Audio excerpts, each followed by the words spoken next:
Welcome to the wasted world of sports, where the game's just a backdrop for drunken retorts. Rugby league or union, it's all fair play. Plays the banter that steals the show. Hey, hey, hey, hey. Ahoy, we're here to make some noise. It's all about the laughs, the fun, and the choice. Join us in our world, where the banter is prime. Wasted world of sports, we're having a good time.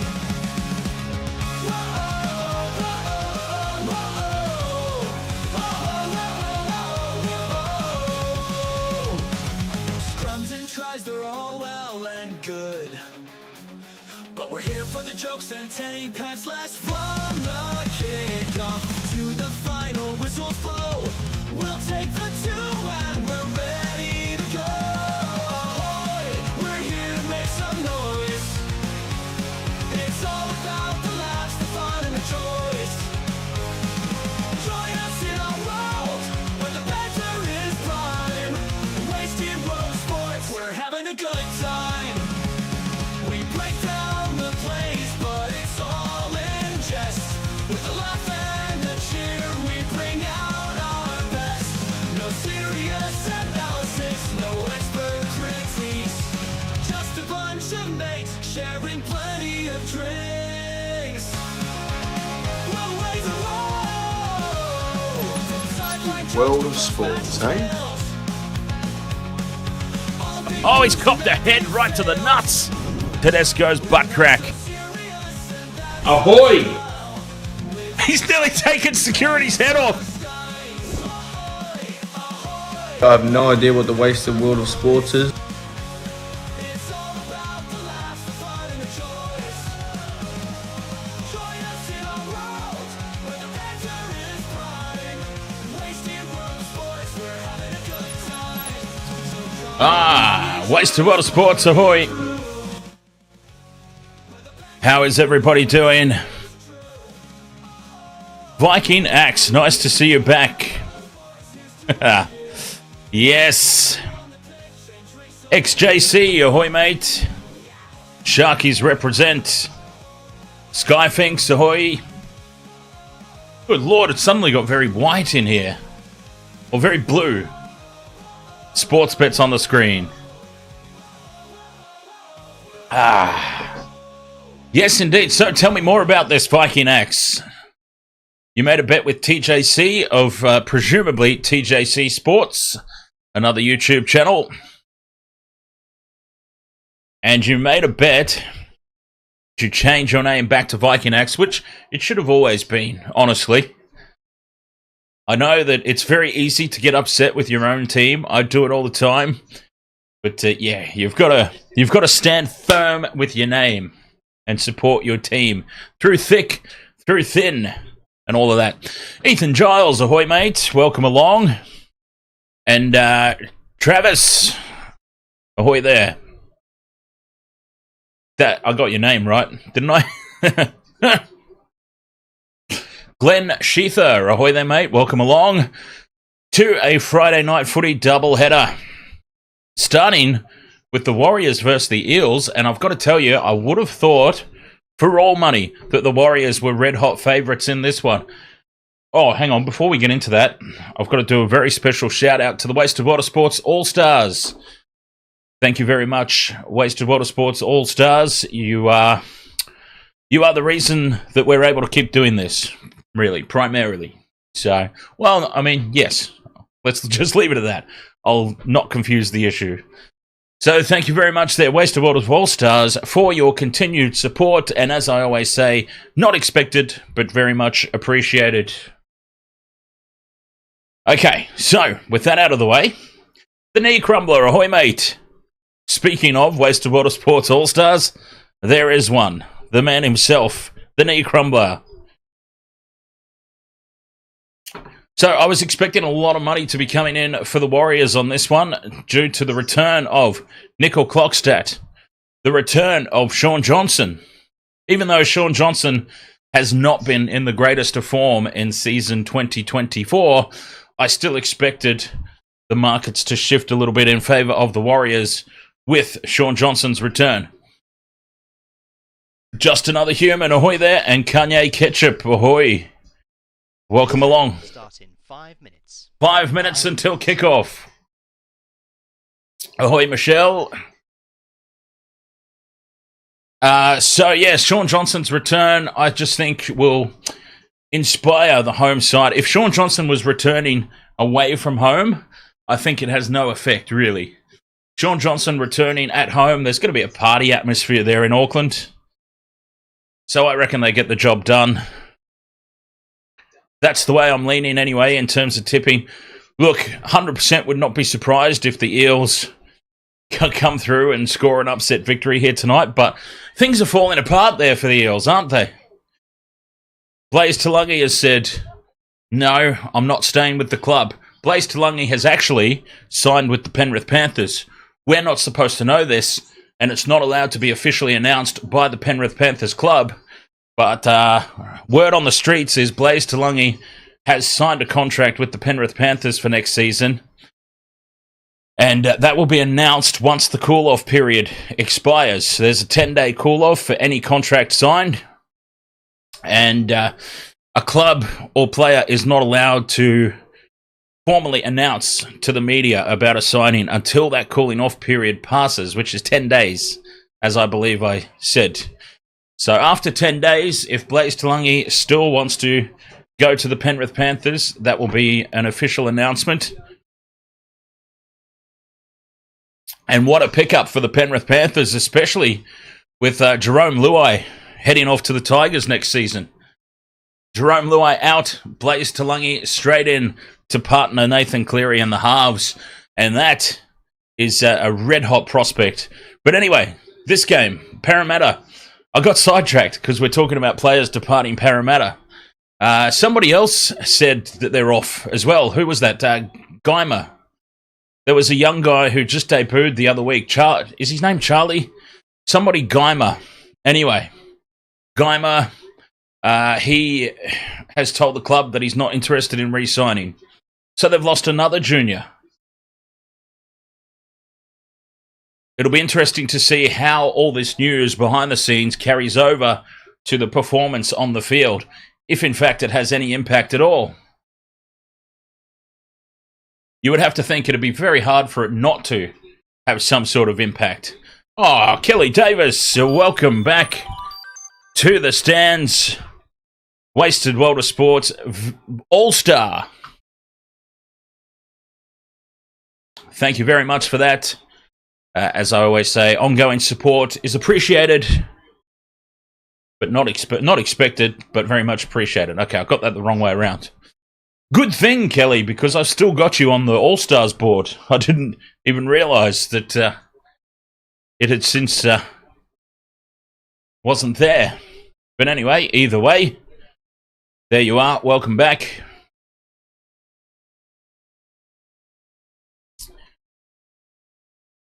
What's the beverage of choice tonight? Have a guess. Have a guess, just another human. No prizes for winning.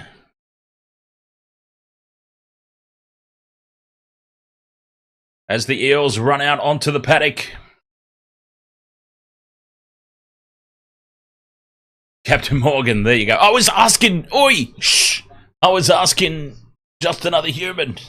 Don't give him any hints. Of course, if you've been paying attention for any length of time, you would likely know the answer. Huh. Ah, you're on the phone. This event will start in 60 I see. seconds. 60 seconds. So everything's really, really tiny. Lovely magic bubblegum, ahoy! This game is over in Auckland.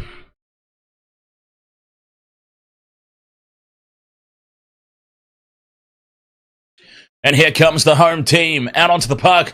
Shaun Johnson returning. That's the big news out of this one. The return of Shaun Johnson. What sort of impact will this have on the Warriors' defense? Here we go. The money is starting to flow in for the Warriors here as the teams run out onto the field. It's gone back to its original market. Predictions for this one. Look, I think that there's too much going on off field at the moment for the Parramatta Eels. Players are leaving left, right and centre. Players are wanting to leave. Players are being told they're not wanted at the club. They've got a new coach coming in next year, but it's all a bit of a shambles at the moment.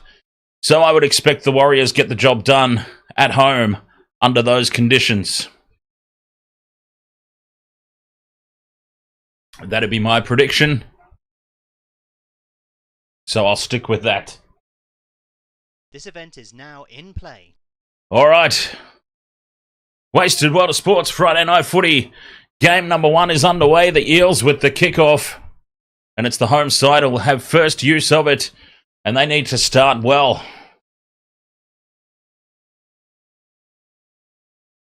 And the first hit up by Mitch Barnett.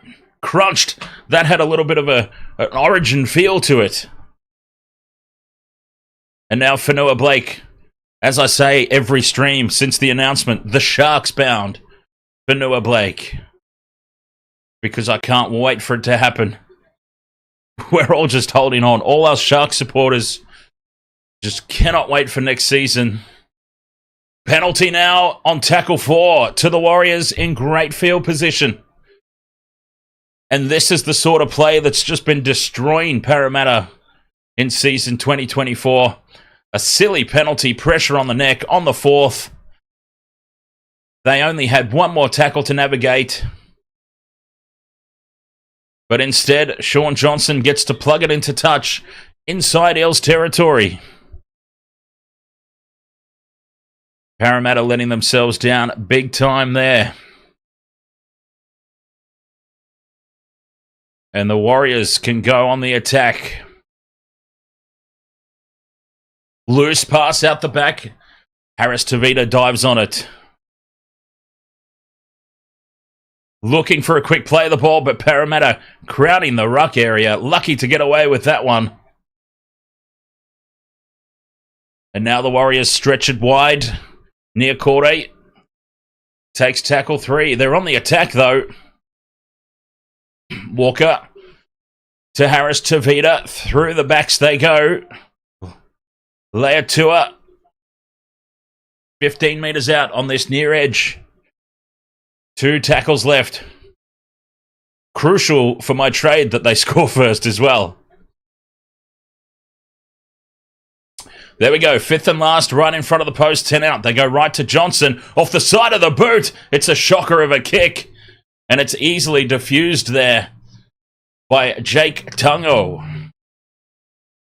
And Shaun Johnson, his first kick in general play back.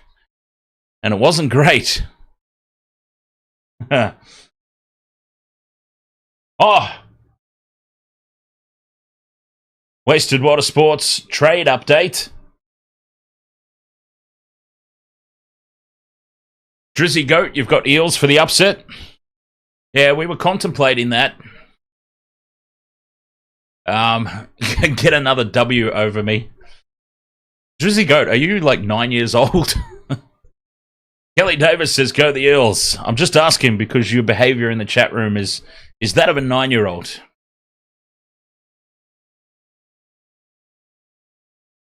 Parramatta get the kick away. And the Warriors with first use. Okay, UFC, I could actually trade out now for $8 on the Warriors. I need to let the Eels one ride a little bit, I think. But I could trade out now for $8. Mitch Barnett gets the offload. Warriors are looking good early, which is what we needed. Fifth and last. 40 out from the line. Big kick. That's a much better contact, but under it and diffusing it is Shaun Russell.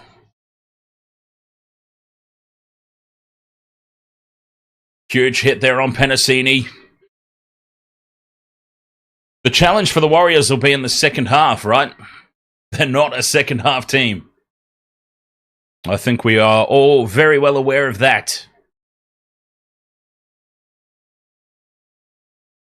Gutherson running across field. Speaking of the Eels and player retention, Clint Gutherson has suddenly become a very important signing for them, hasn't he? With all these players leaving, we thought that Gutherson might have been in his last on his last contract with the Eels as Dejan Arce puts the kick down. Taken on the full at the back by Nicoll-Klokstad.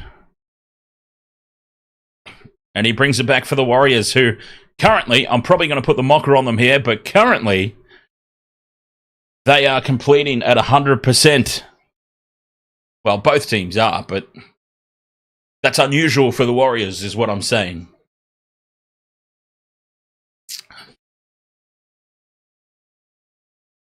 Up over halfway, again, the Warriors dominating the territory battle early. Fanua Blake.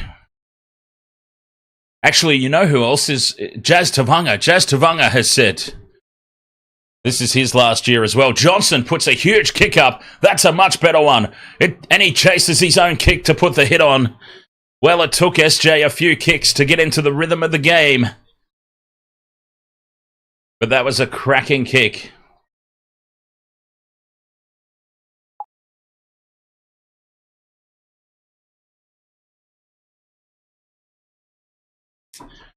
Parramatta have just been pinned down their own end so far.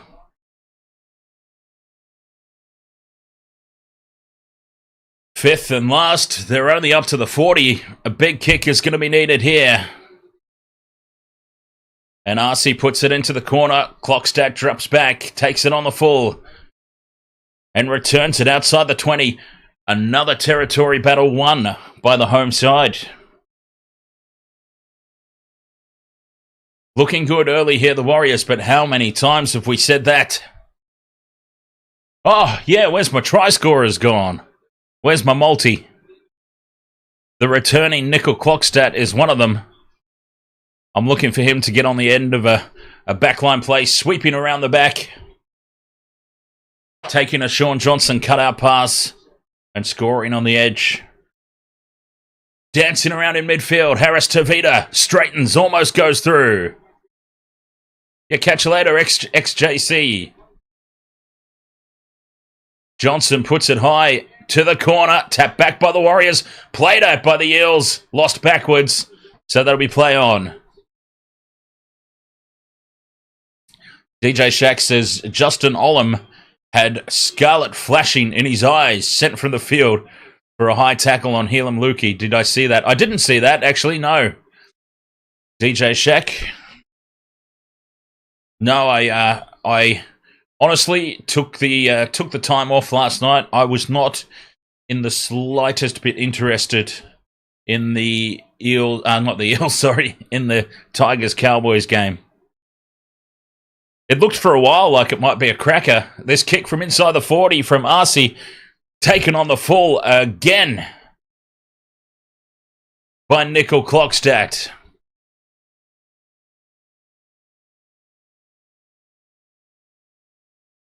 So I decided to have the night off last night. Dan Jam, ahoy mate. Spinner Shark, ahoy mate, watching from Bali, very nice. As the Warriors charge back into Eels territory, 40 out from the line.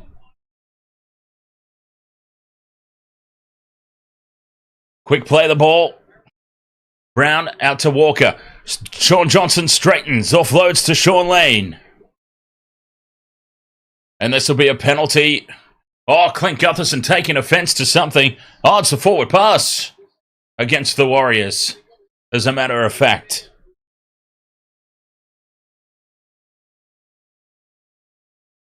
Interesting call, that one.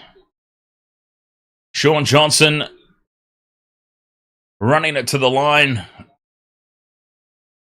And it is, in fact, a knock-on. I will correct myself for the second time there. They could challenge this, the Warriors. They've decided to just accept their fate and take the scrum down.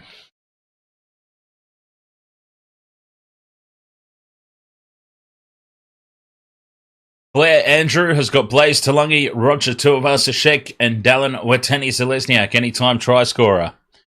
Yeah, I considered Blaize, because he's a little bit of a try-scoring machine, but I feel like, I just feel like I needed a forward in there.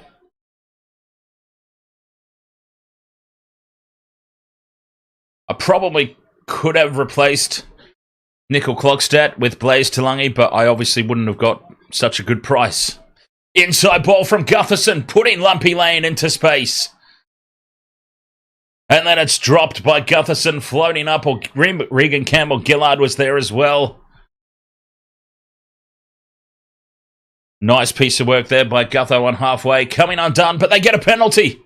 Oh, what a let-off. That's a huge let-off. The Warriors were inside the 10. Styler, ahoy, mate.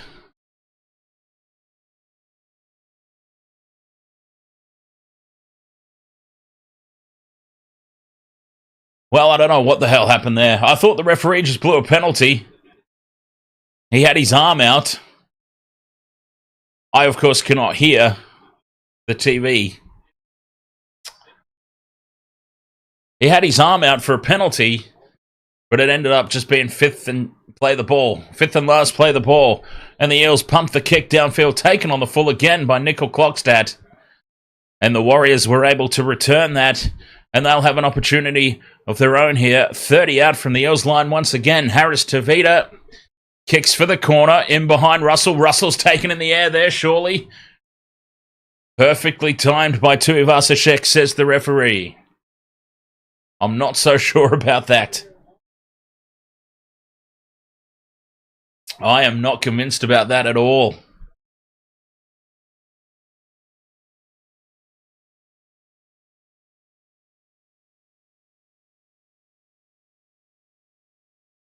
The Eels, another set starting from inside their own 20, though. That's the key here.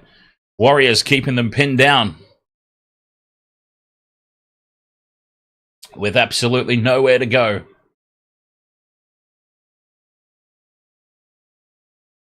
Oh, the kick is in behind. It's loose on the ground. Knocked on by the Warriors. Where did that knock on come from? There was nothing doing there. This kick deflects off the face of Niakore. A Falcon which bounces back to cause a knock on.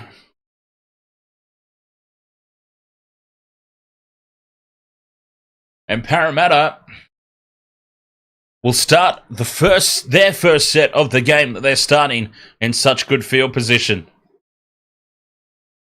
A scrum down right on the halfway line. Their first tackle inside Warriors territory. Unbelievable. Can they make the most of it?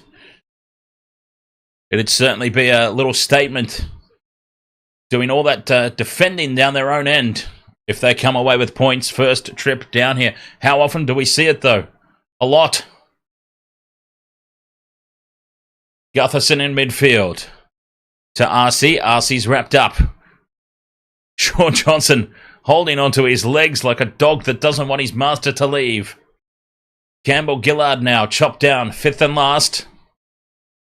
In midfield, 15 out. They go left. Darcy dummies the kick to Gutherson. Pops it up for Blaize Talagi. And it's loose and spills forward. And it's well defended there by the Warriors. Their first real attacking threat. And they almost came up with something. Blaize was in space there. If he holds on to that ball, Gutherson had successfully drawn in Moala Graham Taufa.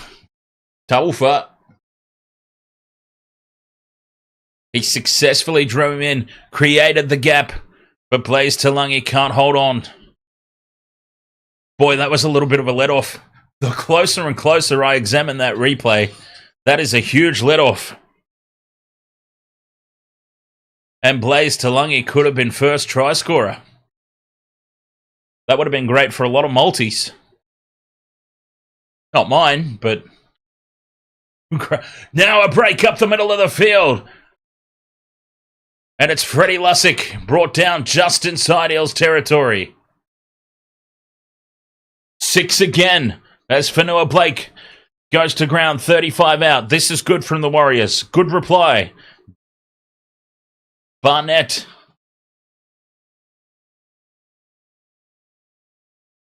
On tackle 2, we've got time off. Somebody's off for a HIA. I dare say this would be... Well, we might have an issue here in back play. One of the Eels players heading off the field.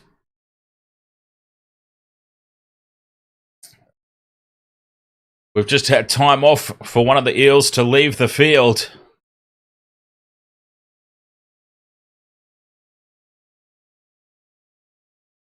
Jaco Robertson, ahoy mate. Doing very well, thank you. How are you? And the Warriors can go back on the attack now. 6 more again. A ruck infringement. And it's Barnett with the settler in front of the posts. They're 10 metres out from the line here, the Warriors. Fanua Blake's the decoy. They go out to Johnson. And a flat pass off the hip. Penalty to the Warriors. The Eels are caught offside. Do they take the 2 here or keep the pressure piled on?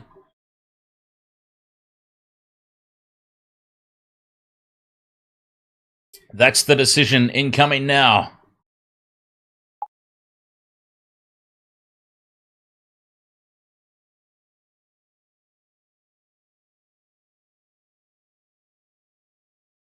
Fanua Blake on the crash ball.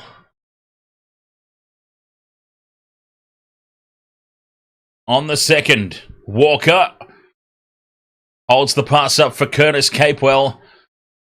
Just a metre out from the line here, the Warriors. The crowd boos. They want to set restart. Walker, dummies, changes direction. Runs back towards this near touchline. And he is taken just to the left of the post on the 4th. Lussick off the hip is Capewell. 5th and last now. 5 metres out. Walker to Johnson. The crossfield kick. Looking for Wateni Zelezniak. Gets through everybody and into touch. Who's that come off last? Was this knocked dead by the Eels? Oh, it's off Wateni Zelezniak, I believe. And the Eels will get a 7 tackle set. Yes, indeed, Jaco. Next week, the Rugby Championships begin. I can't wait. And a penalty on 0 tackle. Relieving here for the Eels. It remains 0-0.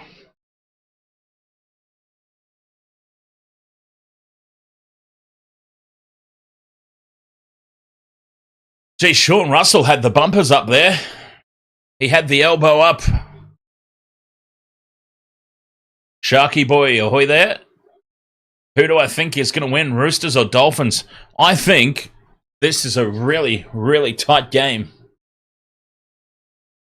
I really do. This is a difficult one to pick. I mean, I've gone for the Roosters because the Roosters almost have to win. They don't have to win because they're safely into the finals.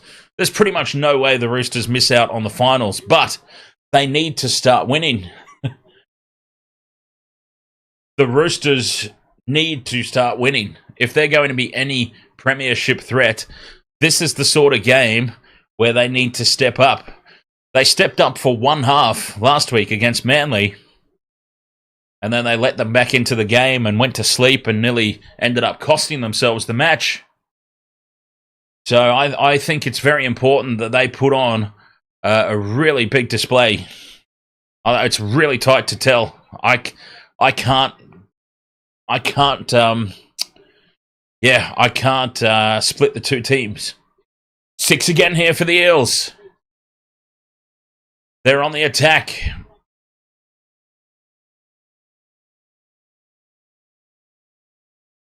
Scott Hughes, ahoy, mate. Welcome along.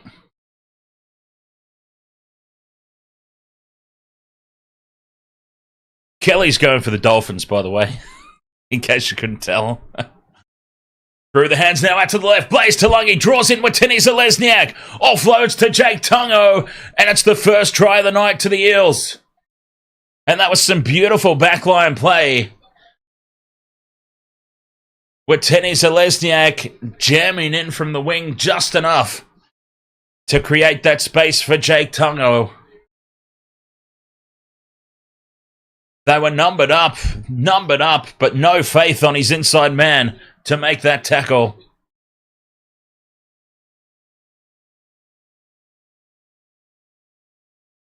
And the Eels are on top. Or did he put his foot on the line? We might need a closer look at that. Calix Mendoza, ahoy there. Yes, of course, try confirmed. Jake Tungo, first try scorer. The Eels lead early. The upset. It's on. It is well and truly on.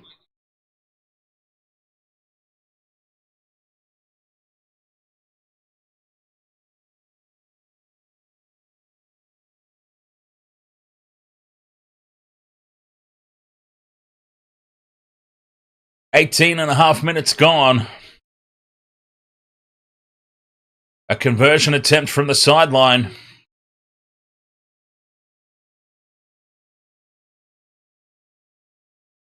And it's the Eels on top in this one.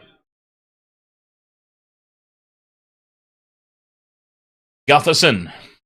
Yeah, we were talking about Clint Gutherson earlier, so we thought that Gutherson was probably on his last contract with the Eels. But now with Blaize Talagi leaving, I think Gutherson extends. Mitchell Villa Sports, ahoy mate, and Bulldogs forever, ahoy, welcome along. Gutherson from the sideline, it's on target, it's through, and the Eels lead 6-0. They weathered the early storm, they did all that defending, they did all that hard work, running the ball out from their own end. They get down to the Warriors' end for only the second or third time so far in the match. And they come away with a full haul of points.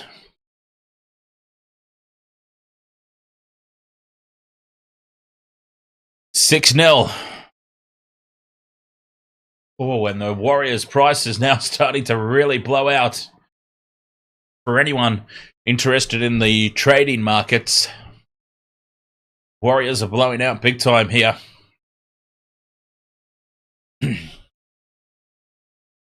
6 points to 0. Great start for Parramatta. It was a good start for the Warriors too. They just couldn't come away with any points.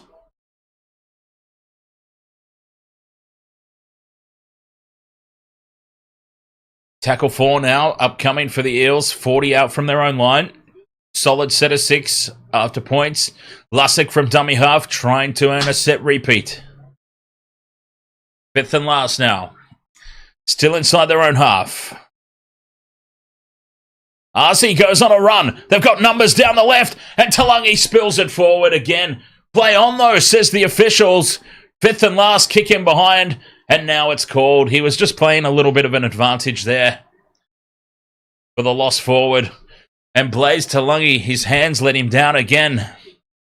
Oh, they had them skinned down the left. 2-on-1 on Wateni Zalesniak. Nicoll-Klokstad was back there too, of course, but the Eels had all the numbers.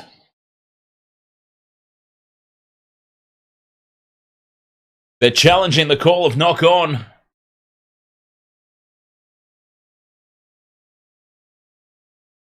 Who's challenging? The Warriors. Why? They get the ball back, don't they? Yes, okay. It's been called a knock on first against the Warriors. The referee had decided it was knocked on first against the Warriors before the Eels knock on, and it was microscopic, but there was a touch. And that's why the Warriors were challenging, and they have now burnt their challenge.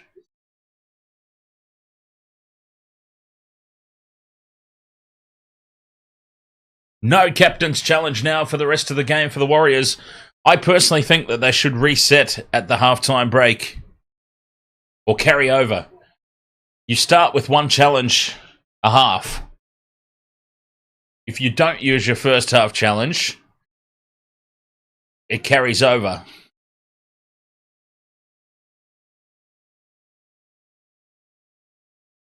Or maybe it doesn't. Maybe it doesn't even carry over. Maybe you just get one per half. I understand the reasoning for keeping a limit on it because they don't want to slow the game down with constant reviews. But I think one per half is completely fair. Parramatta, though, go on the attack. This is the fourth. 19 minutes to go in the first half. Brown gets the ball free. Gutherson slips away from the tackle. It's played up by the Warriors. It'll be 6 more. Oh, the Warriors are under the pump now. 6 more tackles for the Eels. 10 metres out. This is a huge moment of the game. Offa Hengawe straightens and settles things down in front of the post. Lussick goes from dummy half. Lussick barges over and scores. Joey Lussick. And the Eels are up 10-0. The kick to come from right beside the post. Oh, this is a turn-up.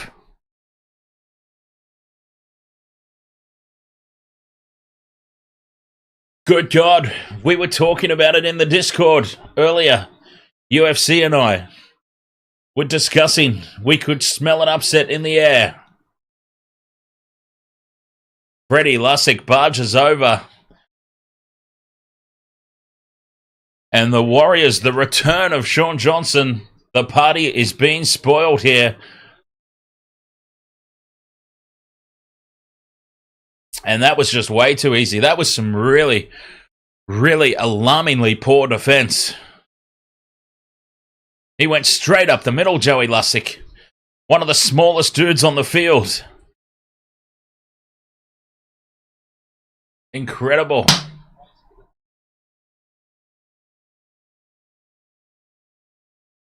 Far, far too easy, that one.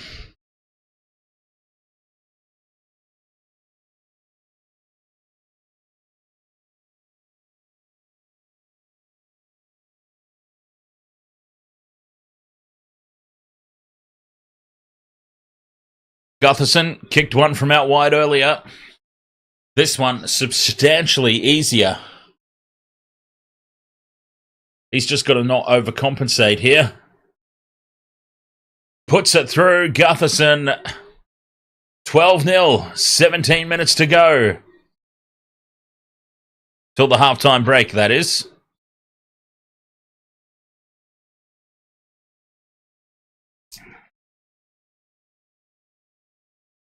I would say, Seb, that because this is what we expect from the Warriors, right? The Warriors traditionally have been a team that never quite live up to their expectations. Last year was a little bit of an aberration. Is that the word? It was unusual that the Warriors actually did so well last year.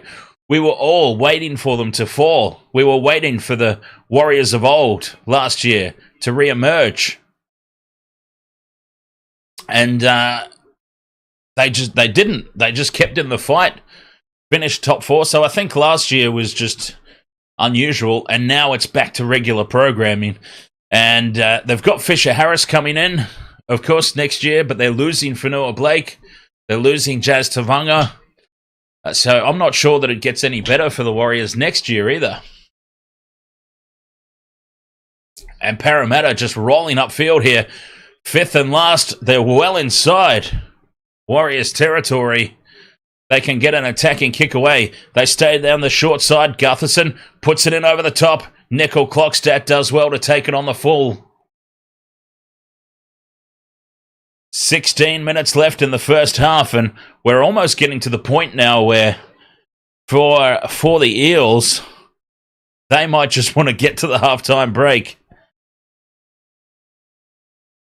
The knee crumbler says typical Warriors. Witeni Zelezniak getting in and doing some hard yards. 5th and last, then they've only just got outside their own 20.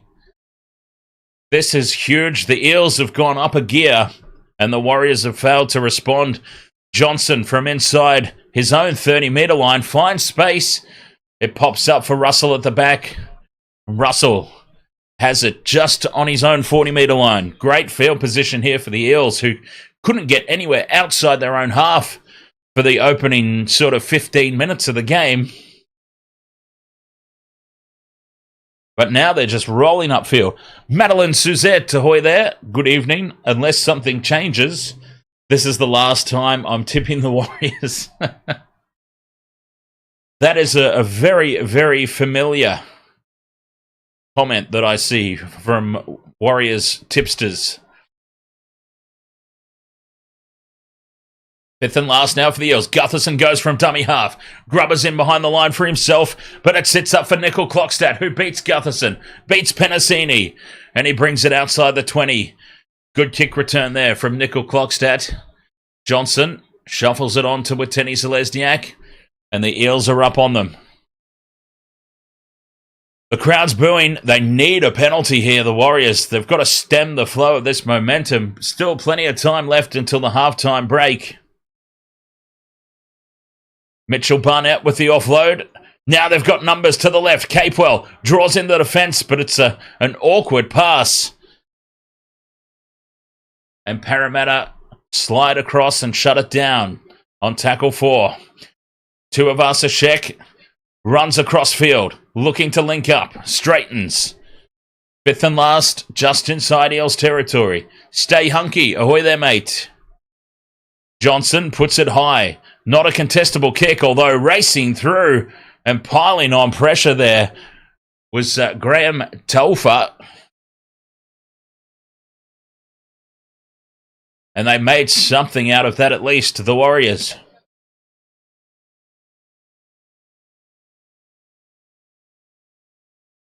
Scott Hughes says, can you imagine the home crowd atmosphere for this one? I can imagine them being incredibly deflated right about now. I really did think that the home crowd, being a home game, Shaun Johnson's return, there would have been a party atmosphere, but they haven't been able to latch onto it here, the Warriors. 5th and last, Brown off the side of the boot. It's going to stay in the field of play, though. And Bryce Cartwright has lined up Tuivasa-Sheck.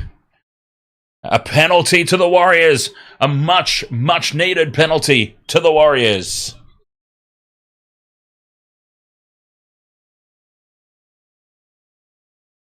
Tuivasa-Sheck got rattled in that one. Boy, did they need that.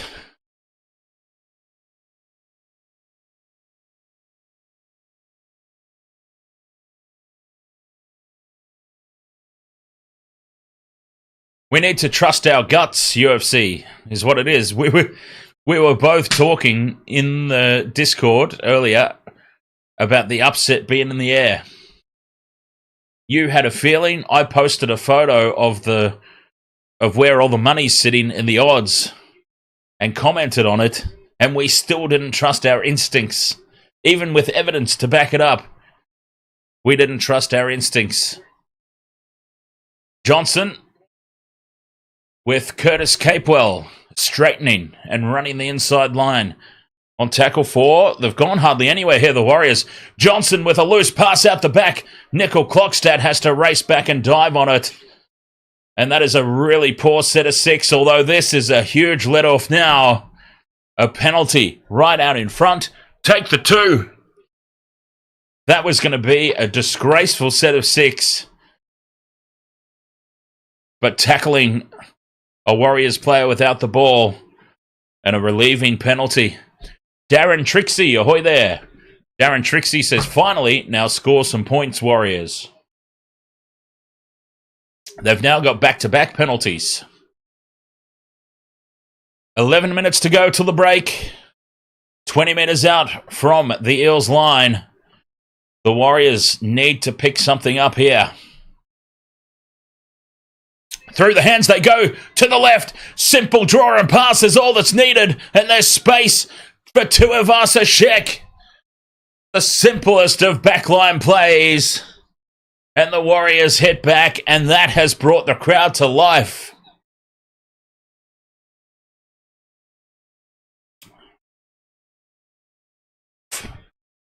The Warriors' home crowd was sitting on their hands at one point. This has brought them to life. Back-to-back penalties brings them into range. And this is just simple draw and pass. Squaring up the defense, creating the overlap.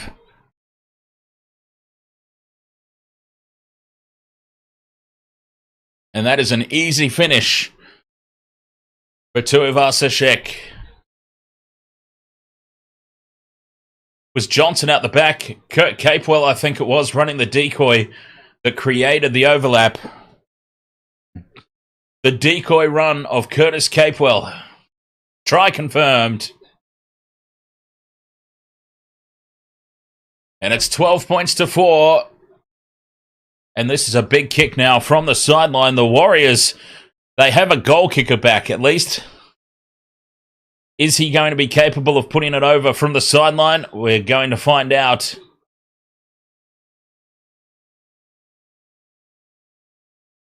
But at least they've got a goal kicker back. David YT, yes. Dolphins, Roosters, next game. It's a banana peel game for the Roosters, that's for sure. I'm finding it very difficult to split between the two teams as Johnson from the sideline pushes it far to the right.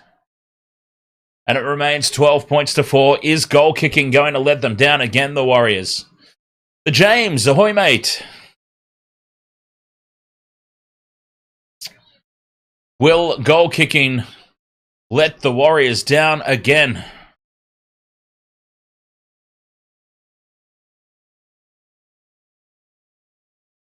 I mean, it was a tough one. It was a tough kick. Let's be fair. A very tough kick from right on the sideline. But Gutherson put one over from there, so they needed to respond in kind.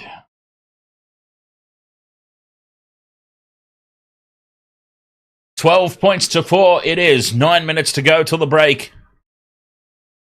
The Warriors finally broke their donut. Gutherson with the restart. Jazz Tavanga. The departing Jazz Tavanga takes the first hit up. Can they come up with more points before the break? The Warriors, a little bit more enthusiasm now in their running. Mark Shaun, ahoy there, mate. Barnett draws in 3 defenders. He's brought down on the 4th. Oh, and we've got an issue here for Barnett. He's hurt his ankle in the tackle here.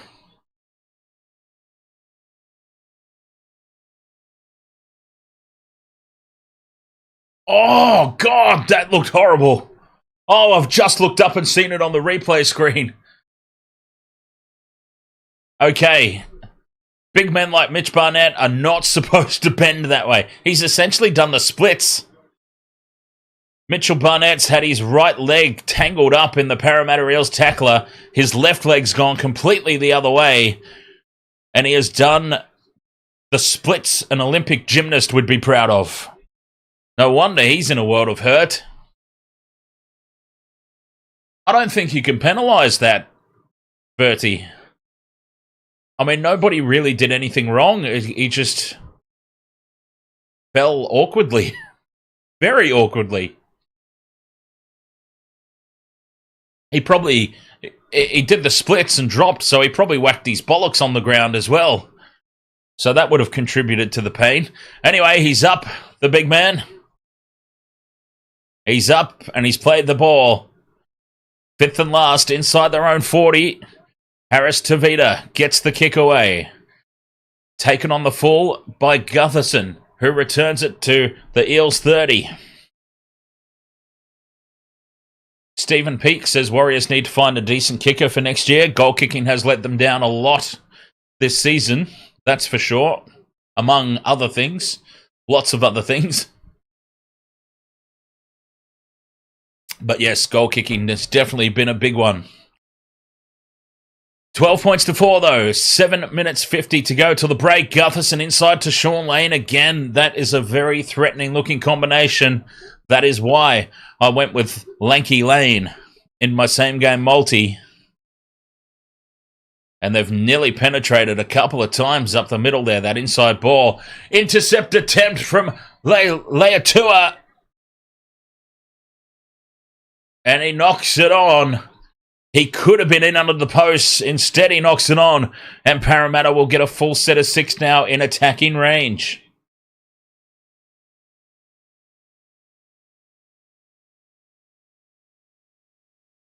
Not what they needed. He had to go for it, really.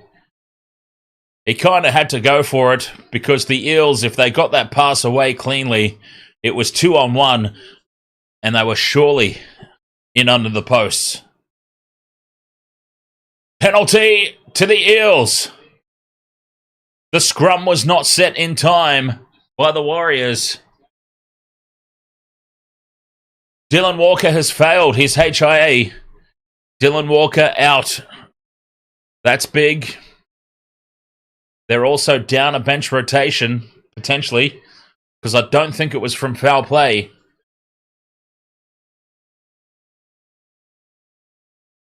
On the attack, Parramatta. Can they re-extend their lead here right before the break? RC to the line, out the back two. Brown, and Brown is caught by Harris Tavita racing up out of the line. Inside the 10, though. Madison to RC, looking for the inside ball. Was it touched by the Warriors? 6 more? No, it was just loose. Remains tackle 4. Madison just goes with a settler beside the post. 5th and last. Inside the 10-metre line, they stay. Short side, no. Dummy short side, going open side. Gutherson puts the grubber kick in behind the line. And a great tackle from Brendan Hands, keeping the Warriors down there for a goal line dropout. Vincent Spears, ahoy mate.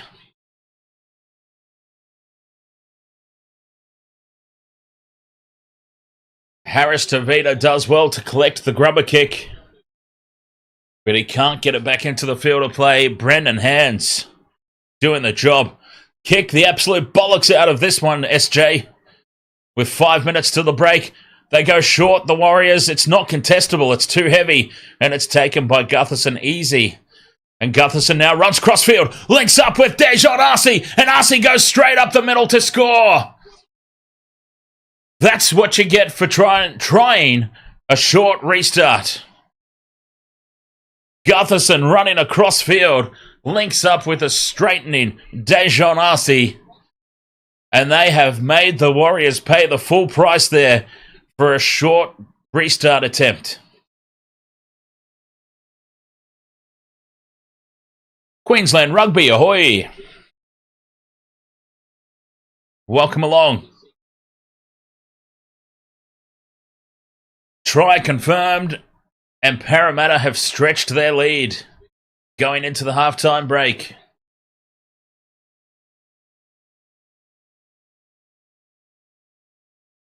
Four minutes to go till the break. 18 points to 4. It's about to be in favour of the visiting Parramatta Eels.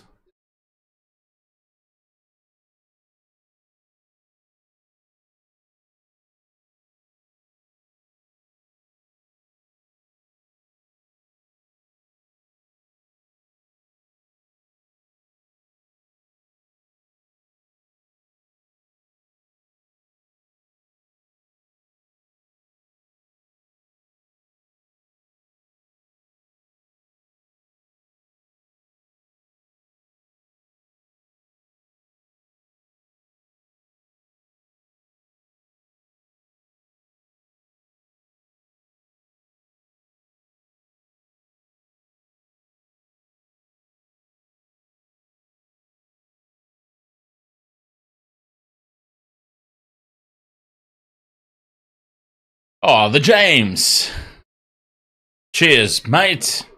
A cheeky little super chat while I'm away. A nice surprise for me upon my return. Manu Carreo. Go Para. There is the successful conversion. 18 points to 4. Approaching half time. King Dice, ahoy there. King Dice says, go Eels.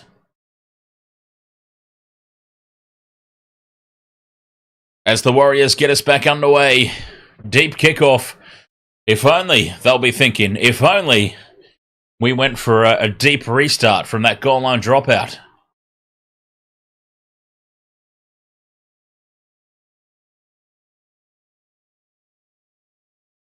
Three minutes until the halftime break. A much-needed halftime break for the Warriors.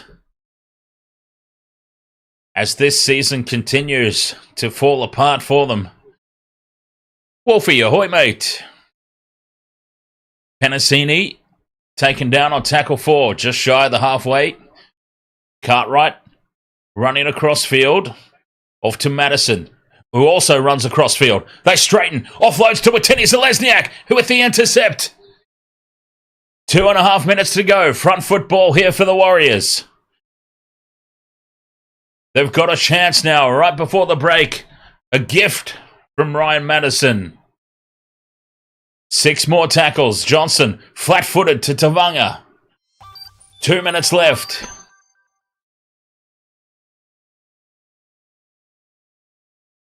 Barnett charging into the defence. Takes it 10 metres out. Al Jordan, ahoy there, mate. Frank, ahoy. Harris Tavita to Johnson. Around the back to Nicoll-Klokstad. And it's spilt by Graham Telfer. Very sloppy hands.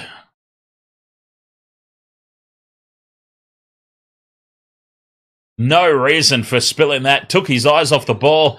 Had a cheeky little look at Blaize Talagi, who was marking him. And the ball just spits out. Having a night to forget. Graham Telfer. Moala Graham Telfer.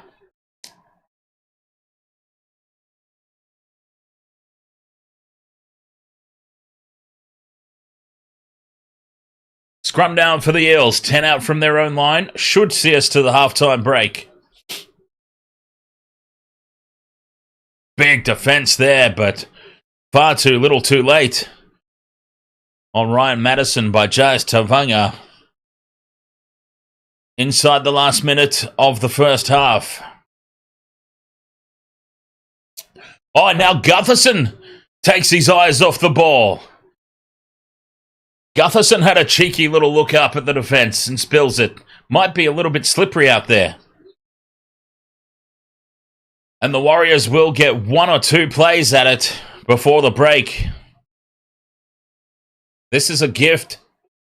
36 seconds left on the clock as it stops. The scrum down 30 metres out in midfield. The Eels are numbered up on defence. It's a 3-3 split. Both sides of the scrum. look for... okay, they go left in a fairly standard traditional play. I thought we might have seen something sneaky there. And Leatua to ground. They'll get one or two more tackles here, the Warriors. Barnett at the back to Johnson. Flat to Nicoll-Klokstad. 17 seconds left. This will be it. This will be the last play of the half. 15 metres out from the line. They stay on the short side. Inside ball from Johnson to Nicoll-Klokstad, looking for the quick play the ball. He wants another one. He wants to play the ball. It's a penalty to the Warriors. Well, that's surely a professional foul. They'll take the 2 points here. And it is a professional foul. And 10 minutes in the sin bin. Completely unnecessary there for the Eels, really. They are well on top.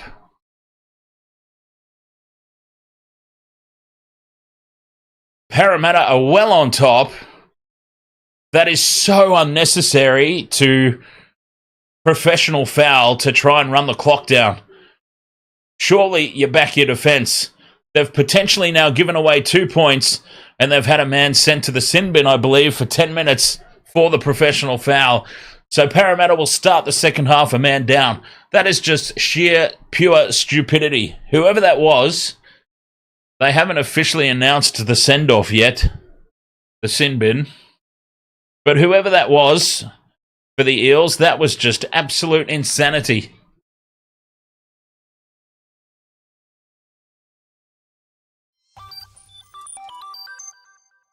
Johnson pushes it out to the left. And the Warriors' goal kicking again is a complete and utter shambles. It cost them the match against the Raiders the other week. It cost them a game or two potentially already. And now Shaun Johnson returning. He doesn't have his kicking boots either. It remains 18 points to 4 at the halftime break, but a sin bin for a professional foul right on the stroke of halftime. Just utter stupidity from the Eels' defence is the only way that I can describe it.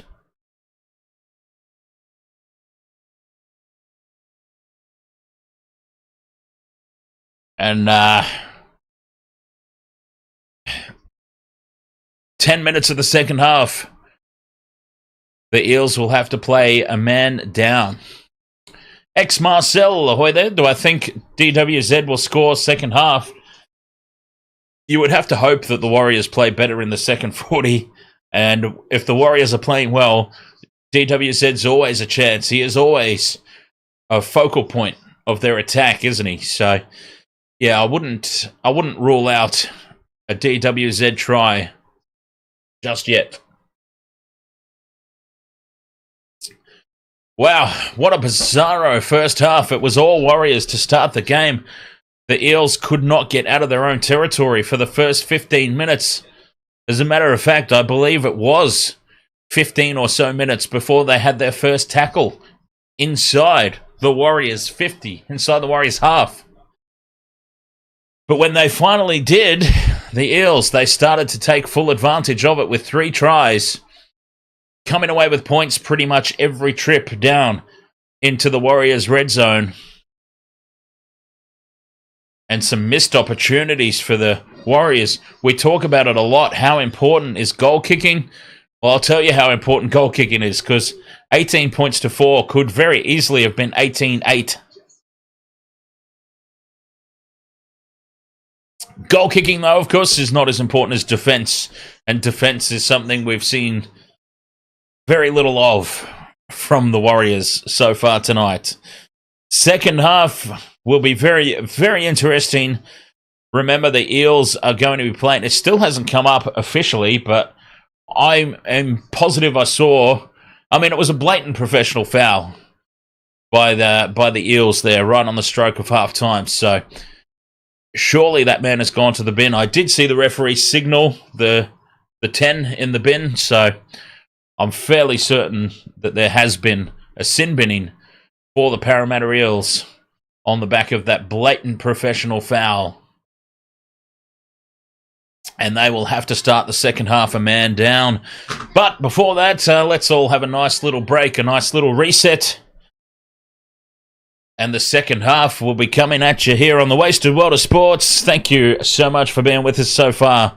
Second half coming up after this, and then, of course, we've got the Dolphins versus the Roosters in the main event showdown of the evening here on Friday Night Footy. Be right back after this quick break.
Welcome to the wasted world of sports, where the game's just a backdrop for drunken retorts.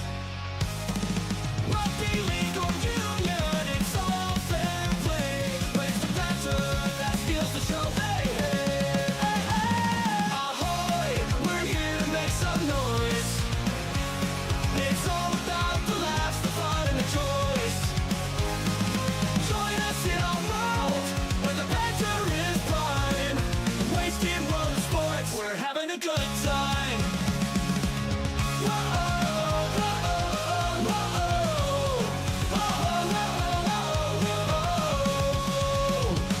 Scrums and tries, they're all well and good, but we're here for the jokes and 10 pants last. From the kickoff to the final whistle blow, we'll take the two and we're ready to go.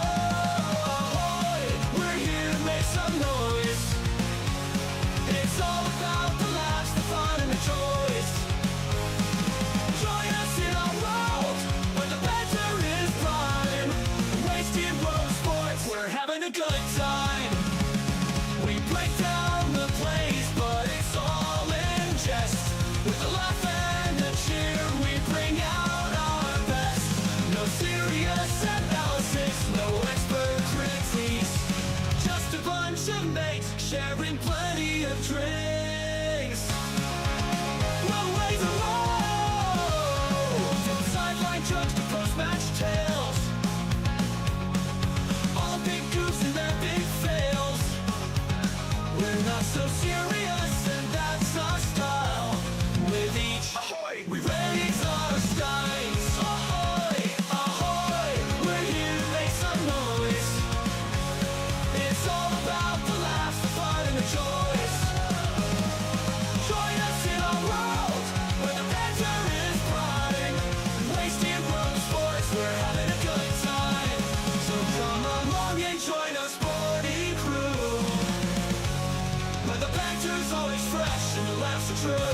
A wasted world of sports, eh? Oh, he's copped a head right to the nuts. Tedesco's butt crack. Ahoy! He's nearly taken security's head off. I have no idea what the wasted world of sports is.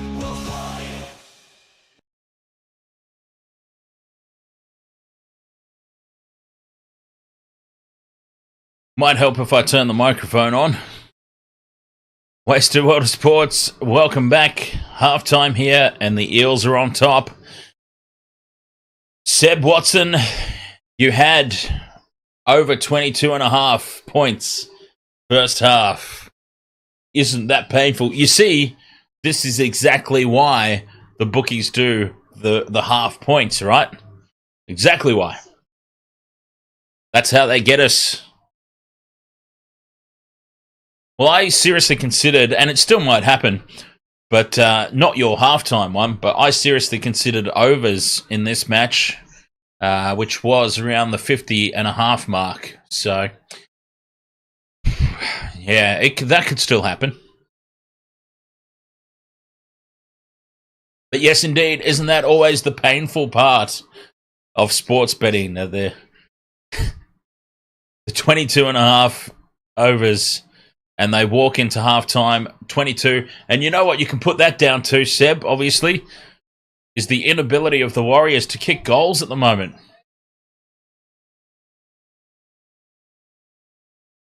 It's not just been a this week issue. It's been an issue for the past few weeks. The Warriors, just an inability to kick goals. And it has contributed to making their life a lot more difficult than it needs to be. Because they essentially have to... You can't even rely on a try beside the post or under the post. At the moment, there is zero guarantee of the Warriors walking away with 6 points from a try-scoring opportunity.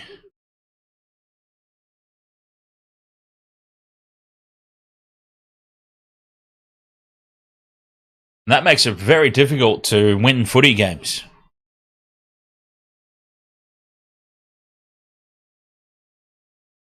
So they need to fix that up. They need to fix that up quick smart. And it's unusual to see from Shaun Johnson as well, like right in front. You can forgive him for the one from the sideline, but that penalty goal on half-time. But anyway, 14 points is not a big margin in a game of rugby league. We know this. That's not a big score to make up. Are the Warriors capable of doing it? That remains to be seen. A couple of things that are going wrong for them out there today. And again, this is not in any capacity throwing the blame on any one player. Don't mean that at all. I'm just things that I've noticed, highlights that I've noticed throughout the half is they've got some issues in their centres at the moment. I know that this is not their frontline centre pairing. Leitauer and Graham Talfa, they're not the regular starting centres, and all I can say is it shows, right?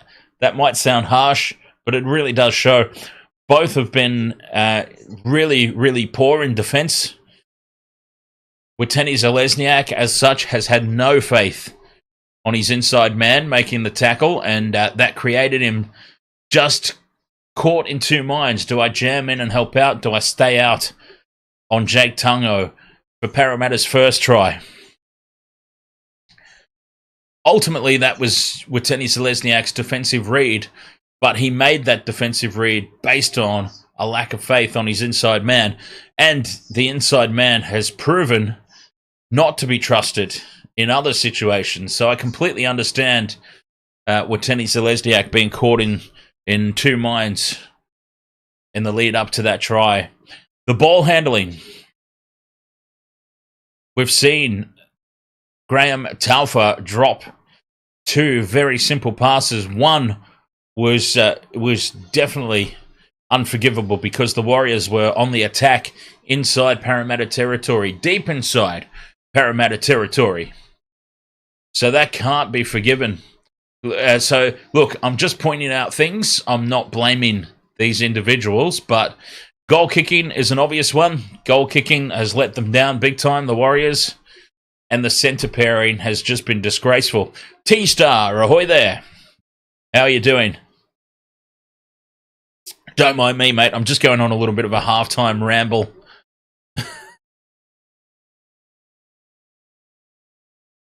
Teams are back out for the second half.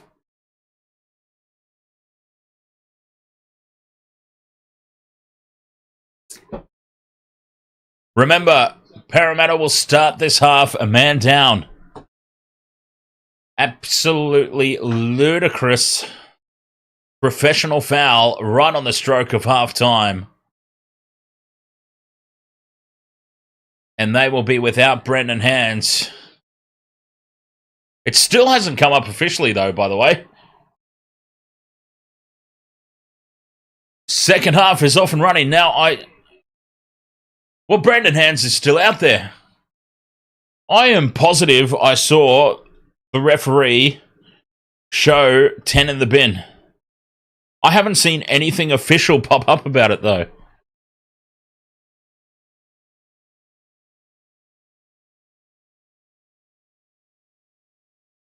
I am positive that I saw the referee signalled for 10 in the bin. Nothing official, though. Not even on the TV screen. The Eels might have dodged a big-time bullet there. Parramatta get through their first set, put the kick away. And now slow peel. And the Warriors just can't... They get a 6 again. Oh, I was about to say they just can't win a trick with the officials at the moment in this one. I cannot believe... I swear to God, we need to timestamp this moment. We need to go back and we need to look and see, because I am positive the referee signalled 10 in the bin for one of the Parramatta players. I'm dead set certain of it. He had his hands up, signalled, off you go, mate. Fifth and last here for the Warriors, though. Johnson, 20 out, puts the little dink in over the top. Pressure. The Eels stand back and let it bounce. It heads towards the sideline. Tapped back in by the Warriors. But it's a penalty. A player's been taken out. Watene Zelezniak's been taken out. And it's a penalty to the Warriors. Parramatta pay the price for standing back and allowing the ball to bounce. It's always risky. They tap and go quickly. Tavanga in midfield. Absolutely need to be the first team to score here, the Warriors. Offa Hangawe loses it on play one. And Gutherson races away upfield. Oh, the Warriors are the absolute shits tonight, aren't they? They're awful. Offa Hangawe on play one. 5 out from the line in front of the post. Spills the ball in contact. The Warriors just keep gifting Parramatta the ball.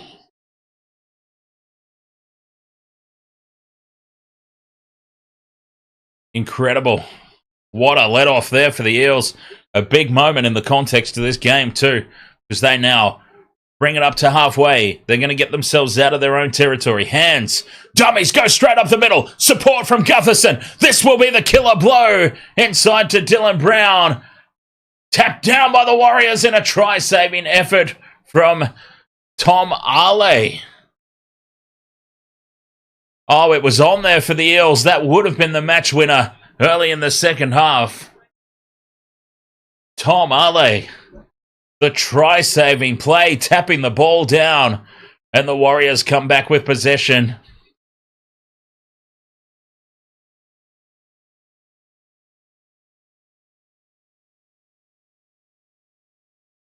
Is he an ex-Eel? I'm not sure, to be honest. He might be.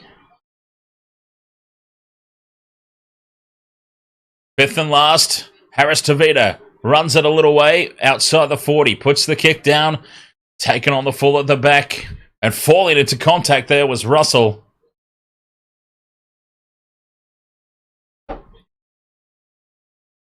Thank somebody, says T-Star. Thank Tom Arley. And if you don't want to thank Tom Arley, thank any god you believe in for that one. Oh, the Parramatta Eels, they had them shot to pieces there. Cut to ribbons, they were. I'm still trying to process what happened right before the halftime break, because there was a clear indication from the official that there was a sin binning.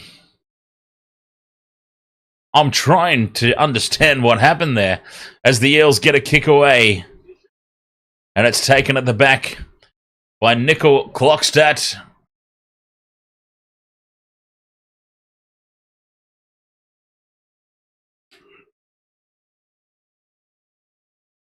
Warriors had a golden opportunity to start their second half. The offload to Nicoll-Klokstad, gaining some extra meters. Jazz Tavunga goes on a good run. That's the fourth, just short of halfway. Warriors definitely need to be in the next to score. Harris Tavita kicking early, finding some space in behind Gutherson. It sits up nicely for him, but the chase is good. Capewell's there. Wraps him up and puts down Gutherson. The Eels have it. 10 out from their own line. And now big defense from Capewell again. This is the Warriors now trying to make a statement. They can't do it with attack, so they're going to try and do it with defense, it seems. Big hit from Tavunga. Tackle 3 now for the Eels. 15 out. Tavunga chops the legs out of... Oh, no, don't milk a high penalty. They've done the hard work here. The Warriors. Fifth and last for the Eels. The kick from inside the 40. From Marcy. Taken on the full by Nicoll-Klokstad. Returns the kick to the 30. Runs crossfield. Dummies to Ateni Zalesniak. And he is brought down. 30 out from his own line. The crowd is just in a constant chorus of boos at the moment. Oh, Ateni Zalesniak claims he's been kicked in the nuts here, I think. He's holding his groin. He feels like he's copped a nut shot.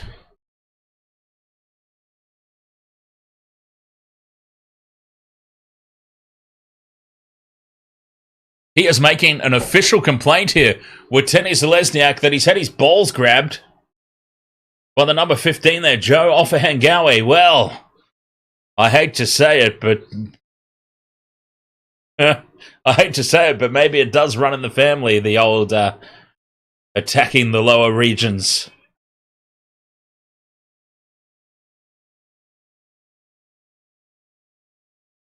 Okay, it's on report, an official complaint.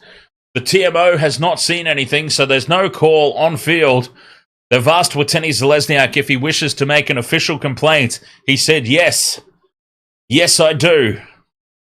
So there has been an official complaint being made with Ateni Zalesniak claiming that he's had his nuts attacked by Joe Offahangawe.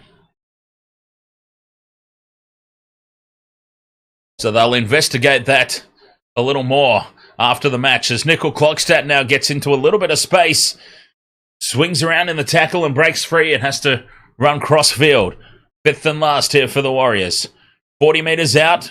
Johnson puts the kick high. This is contestable. Pressure on the Eels, although making an attack at him early just manages to pull out of that one. And Shaun Russell comes down with it just inside his own 20. Eels, though, looking solid. Looking very solid. At 18 points to 4, almost 10 minutes into this second half now, I would say the Eels have got this game in their control. The offload to Hands. Hands to Gutherson. Numbers to burn out to the right if they can get it there, but Brown goes back infield. And that opportunity goes begging. Fifth and last on halfway here for Parramatta. The flat pass creates a gap. Gutherson receives the offload. Throws it back infield to Hands. Hands offloads. And Fanua Blake gets in between the Parramatta players and steals the ball. Tuivasa-Sheck skips away from one in midfield before he's brought down. Witeni Zelezniak.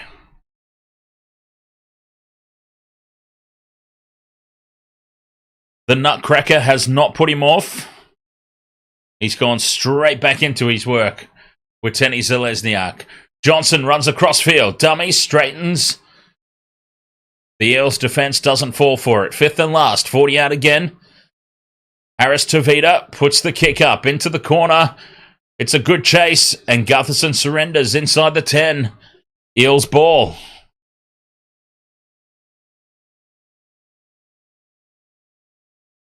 Just nothing doing here for the Warriors. It's going to be a long way back.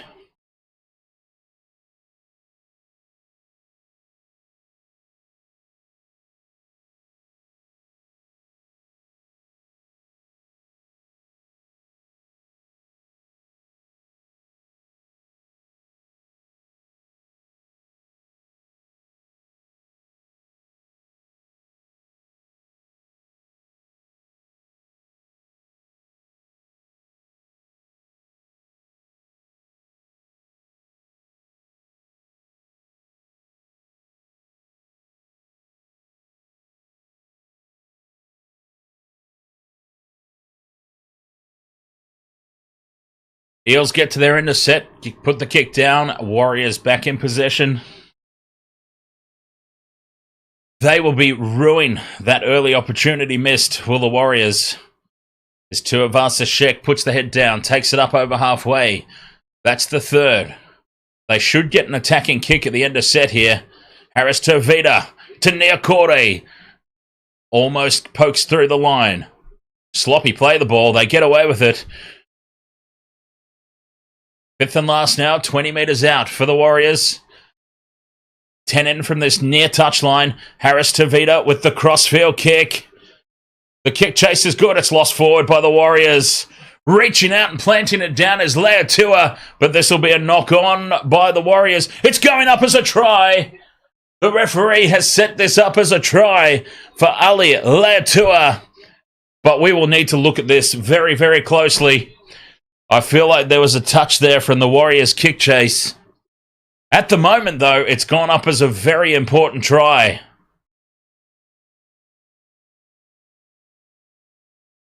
And there is the knock-on.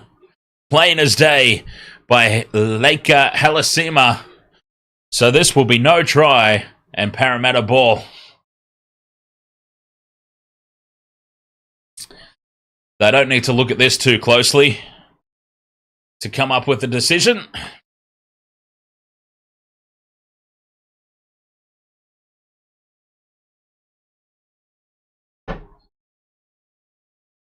Maxwell Knight, ahoy there.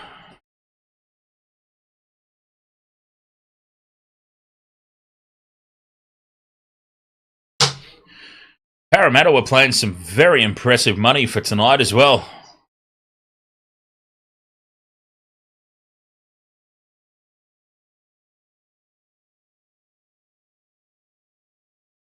Some extremely big money. No try confirmed. That was a pretty easy one, to be honest. A pretty clear-cut knock-on.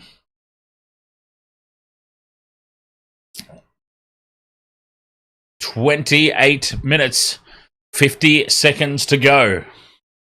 The Eels comfortably in the lead.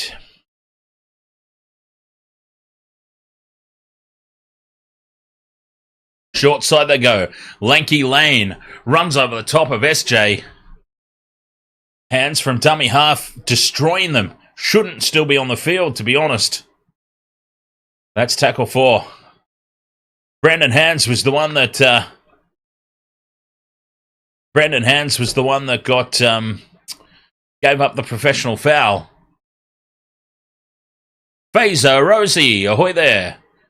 Fazer says, seriously, if Warriors lose tonight with 2 bigs returning, you will drink a beer from your grandmother's shoe as this ball falls for the Warriors. And it's a good kick return from Graham Talfa up to the 30. Dear God, a shoey from your grandmother's shoe. That's disturbing. I've done shoeys from my own shoes before. I can't imagine doing a shoey from somebody else's, let alone, I mean, no offense to grandmas, but grandmothers aren't exactly, you know, because by that age, by the time you're old enough to be considered a grandma, personal hygiene kind of goes out the window a little bit, yeah? Fifth and last, Johnson with the crossfield kick, and well taken by Shaun Russell at the back. The Parramatta Eels are absolutely diffusing everything that the Warriors are throwing at them in the air.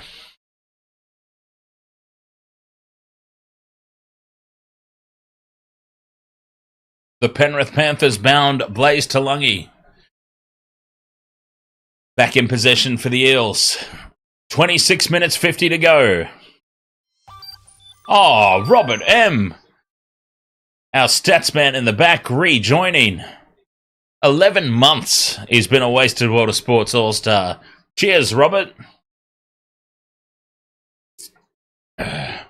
We salute you, sir.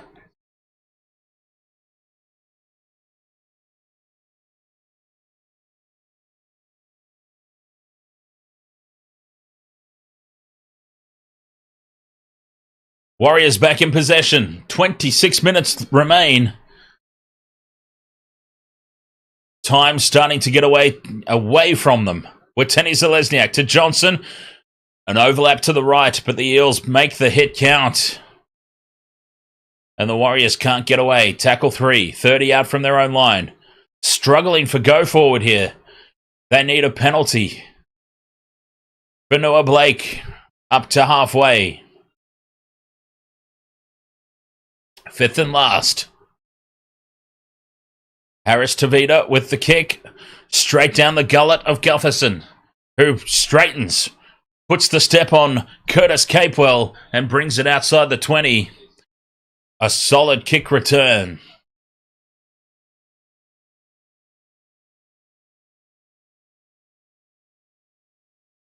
Plenty of time left for the Eels. They've still got to keep doing what they're doing.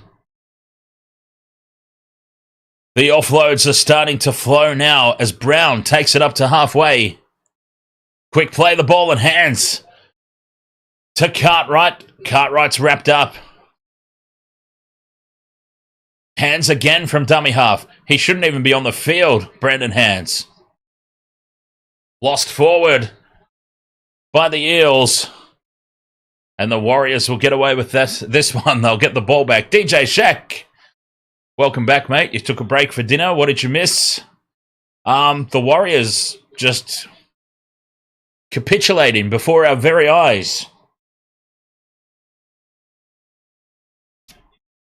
I wouldn't even say that the Eels have necessarily played well. They've been solid, and clearly they've been solid enough at the moment. But the Warriors, yeah, outside of that opening 15 minutes where they couldn't score any points, the Warriors, they've been shocking. They've just gradually got worse and worse and worse throughout the course of this match. Big fend off here from Graham Talfa. And that's probably his best run of the night. Shaun Johnson's been awful, Robert. Awful. His kicks in general play have gotten better as the game's worn on. But he's generally been awful. He missed a dead set sitter on half-time from right in front. A gift 2 points from a penalty. And he missed his first shot at goal. It could very easily have been 18 points to 8. The first one was a tough one, though, from the sideline. Here's Johnson again, a little bit of a nothing kick. And the Eels finally come up with a mistake from the high ball. For the first time tonight, the Eels have copped up a high ball. And it was not one of Johnson's better kicks either, funnily enough. I was just taking the piss out of it, how it was such a nothing kick, and it comes up with a result. Jake Tungo spills the ball, and that is the first kick defusal gone wrong all night for Parramatta.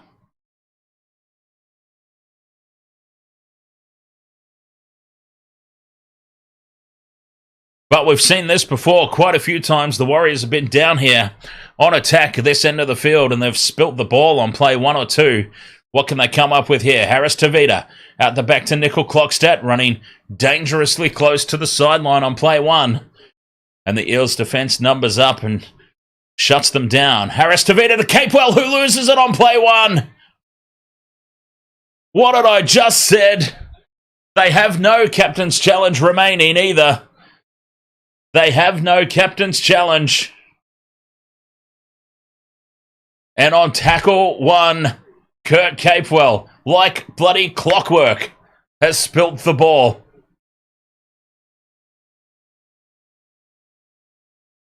And this is the story of the night for the Warriors. They go on the attack, they drop the ball on play 1 or 2. That is at least the 4th time that we've seen it. Kurt Capewell, the culprit this time. Eels win the scrum, bring it out to their own 20. 21.5 minutes to go. And the Warriors continue to do Warrior things. The Eels, though, push the pass. It sits up for Gutherson at the back. Gutherson is held on tackle 2. They're 30 metres out from their own line. Offa Hangawe runs crossfield. He's taken by Harris Tavita in a shoulder charge. You are joking me. Okay. Harris Tavita's on report. I'm sorry, but you cannot possibly tell me that little Chanel Harris Tavita... Oh, he's tripped him. Okay. Never mind. I thought the call was for a shoulder charge. It was for a trip. A trip I can understand. The kick for touch, and it's kept in field by the Warriors. No! Oh, I don't know about that. The touchy has said that the ball has broken the plane. And I'm not convinced about that at all. That is a big call that's gone against the Warriors here. That's a pretty big call against the Warriors. Gaz, here's some Ahoy, mate. Well, I see what you're saying, DJ Shack. And DJ Shack has said, if you burn a challenge like that, you can't complain about not getting the 50-50 calls. But, well, I mean, you can, because you still expect the referees to get it right, don't you? But I see what you're saying. As Blaize Talagi now. The pop pass off the hip, and Talagi straight through a gaping hole. And the Penrith Panthers bound. Blaize Talagi scores under the post. And that will be the match winner for the Parramatta Eels. And this season for the Warriors just goes from bad to worse. Blaize Talagi under the sticks. The try-scoring machine continues to score tries. And all off the back of a touch finder that failed to find touch.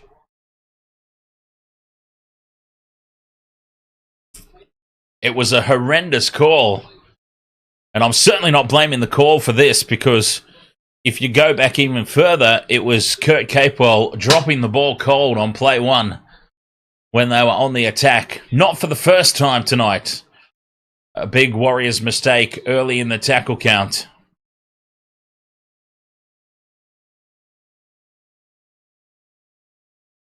But a touch finder that was deemed to have gone into touch by the touch judge when it clearly didn't. And on the back of that, try is scored. you would have to say the match winner with 18 and a half minutes remaining. It's about to be 20 points the difference. Not impossible, but not mathematically impossible, but the way the Warriors are playing tonight, impossible. As a matter of fact, I can see in the background, those people, there's a group of people who are either swarming out for last drinks or they're swarming out to leave the stadium for good. There is a mass of people getting up and walking out in the stands. And as I said, they're either going for more beer because they can't handle seeing this sober, or they're off for the night. I'll tell you what, though, this is disastrous. Disastrous for New Zealand Rugby League. New Zealand only care about the Warriors when they're winning. And I've seen all this talk in the media and about how... And it's the Australian media, mind you. And we've seen all the reports about how another win for rugby league in rugby union territory. And it's like, no, they're just coming out because they're interested because the Warriors are actually winning. And I even said on one of the streams, or a couple of the streams, I've said it. All that needs to happen is the Warriors need to just lose a few games, miss the finals, and it'll be back to regular programming next year. They're not going to come out and support. They're just watching out of interest at the moment because the Warriors had such an unexpected good year last year. Now that they've failed to make the finals again, it's business as usual. Exactly right, DJ Shaq. The Eels, this is when they usually drop off. And once again, I wouldn't say that they've done anything exceptional. The Warriors have just been awful, and they've continued to get worse. 24 points to 4. 17 minutes remaining.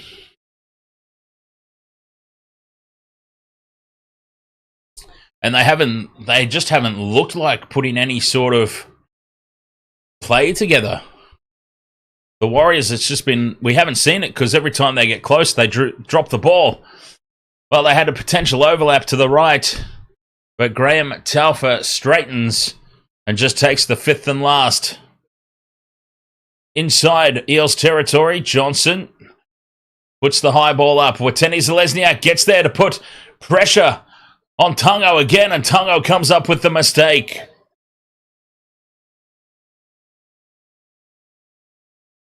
Captain's challenge. I don't think that was a knocked on. And this could be a great captain's challenge for the Eels.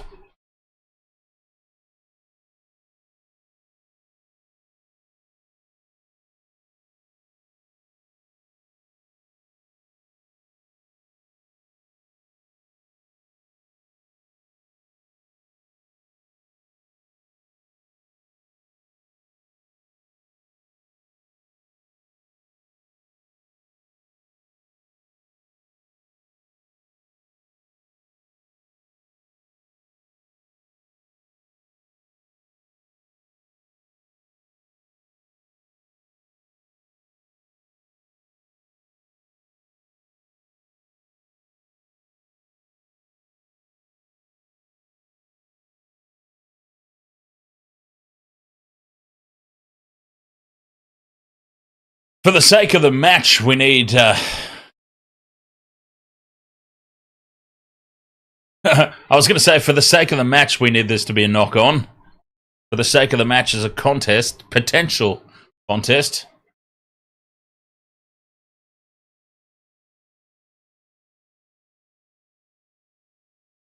Successful challenge, as we thought it might be.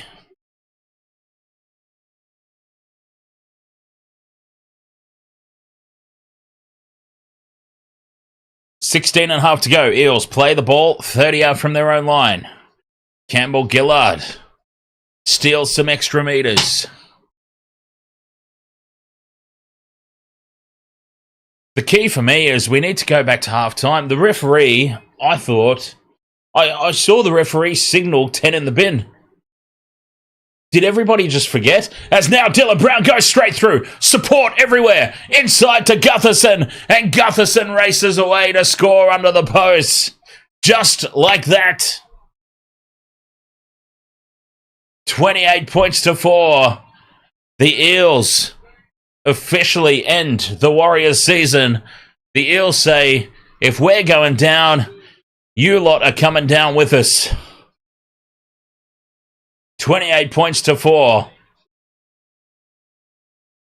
Oh, it was 1, 2, 3, 4 on 1. And poor Nicoll-Klokstad, he had no chance back there. Dylan Brown's just gone straight through Harris Tavita. Really poor attempt at tackle.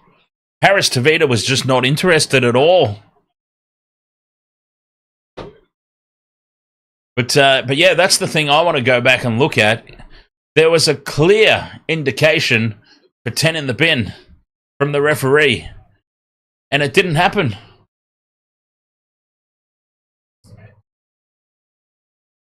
I need to understand why, on the back of that blatant professional foul, the referee signalled 10 minutes in the bin for one of the Eels players, and it never happened.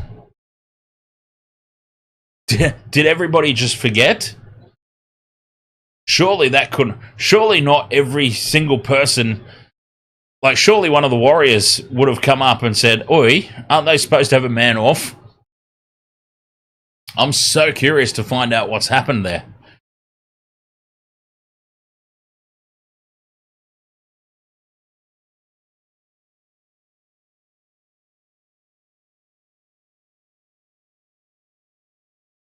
Not that it would have mattered, because the Warriors would have just got down on the attack and dropped the ball anyway.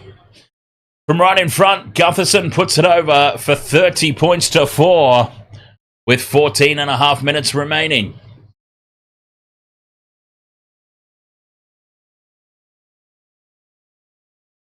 Dylan Brown one-on-one with Harris Tavita. And Harris Tavita, that might be the single worst attempted tackle I've ever seen from a number 6 in the history of the NRL. He just was not interested in the slightest. Harris Tavita.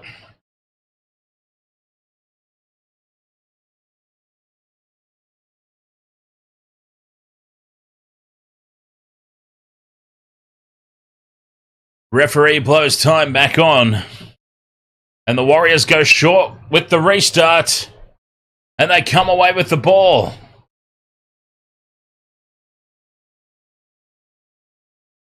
Shaun Russell spills it forward.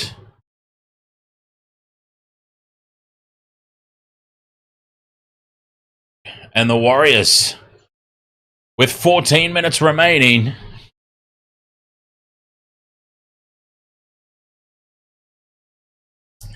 who's going to drop the ball for them this time? Johnson, crossfield to Harris Tavita. They have to surrender. That was just headless. They're like a bunch of headless chooks running around out there at the moment, the Warriors.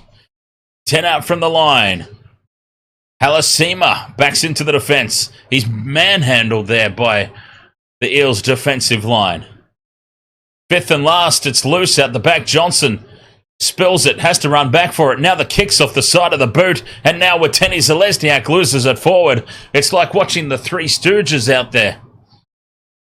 The Warriors at the moment. A complete and utter shambles.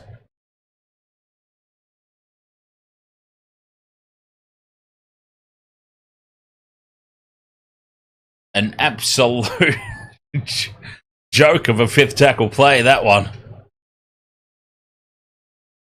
Yeah, I don't think they're getting any more points.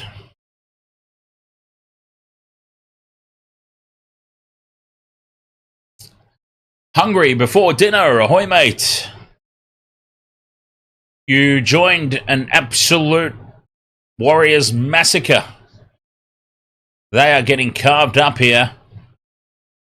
Bryce Cartwright takes tackle 3. Outside the 40 now. Brown offloads and spilling the ball forward. There was Campbell Gillard, I believe. Yes, indeed, it was Regan Two Dads who spills it forward, but it doesn't really matter anymore, does it?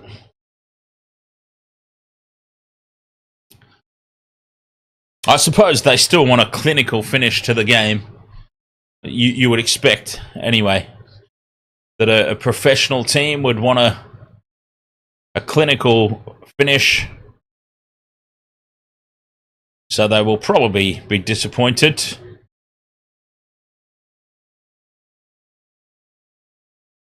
UFC, here's the thing, UFC.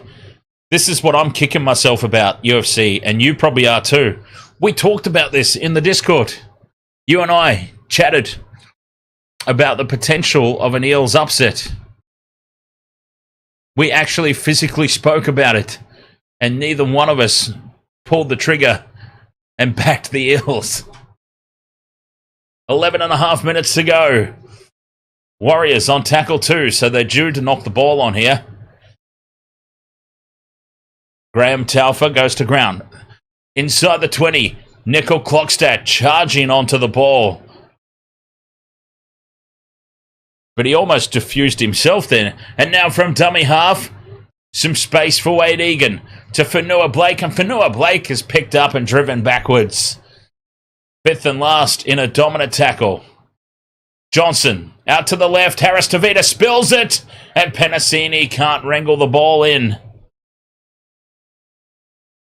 Execution again lacking.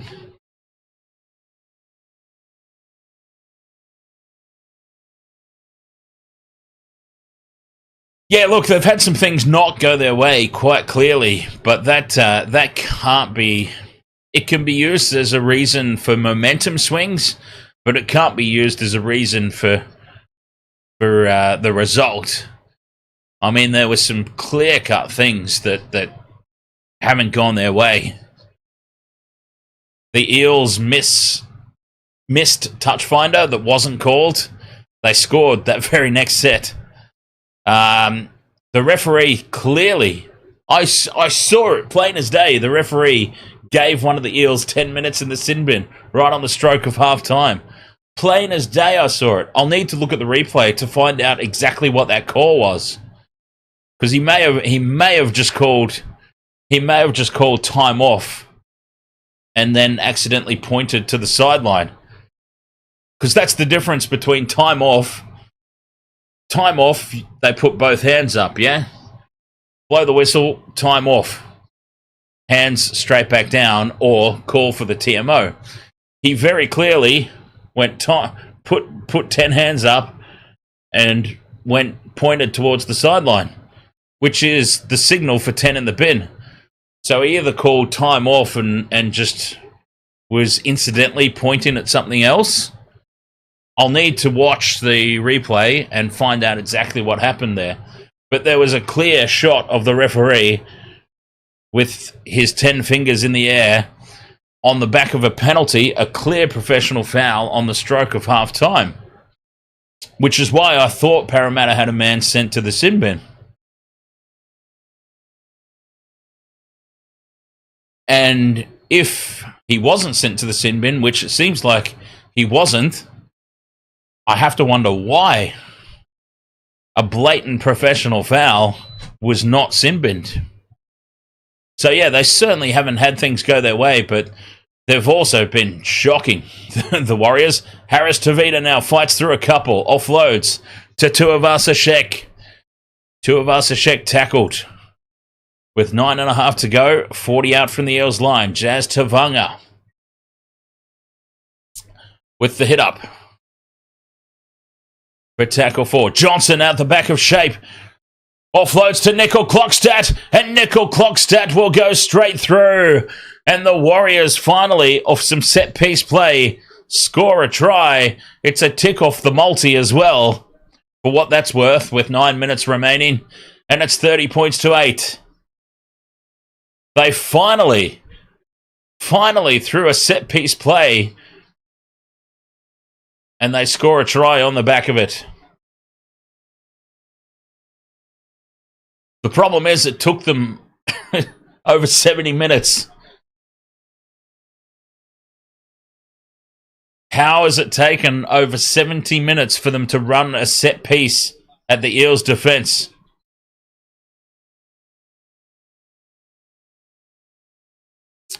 Yeah, fair enough, DJ Shaq. I think it was a blatant professional foul. I don't understand how it wasn't a sin bin, though. In the circumstances where the Eels were clearly trying to slow the ball down to run the clock out, it was a blatant professional foul and should have immediately been 10 in the bin.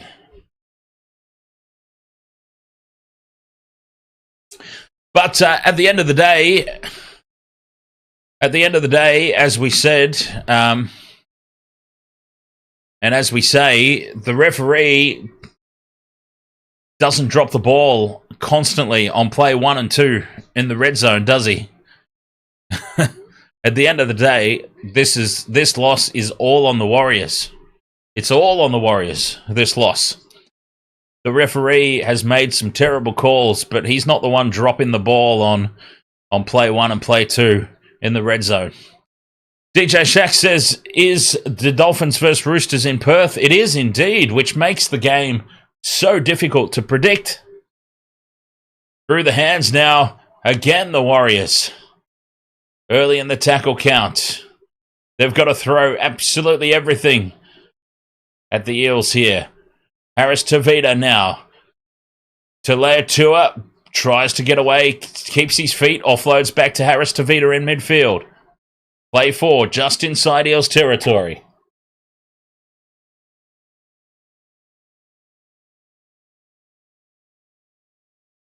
To the right they go. Johnson pops it up to Nicoll-Klokstad.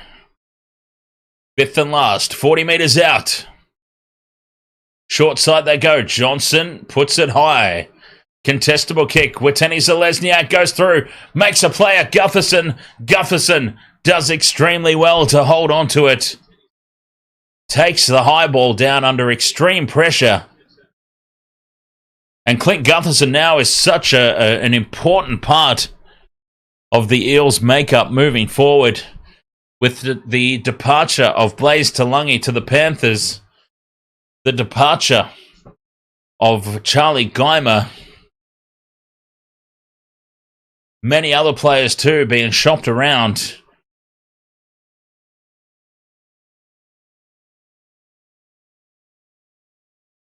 Gutherson becomes a very important piece of the puzzle for the Eels moving forward. 5th and last, the kick down to Nicoll-Klokstad. Takes it on the full. Brings it back. 6.5 minutes to go. The crowd has just been in a constant chorus of boos.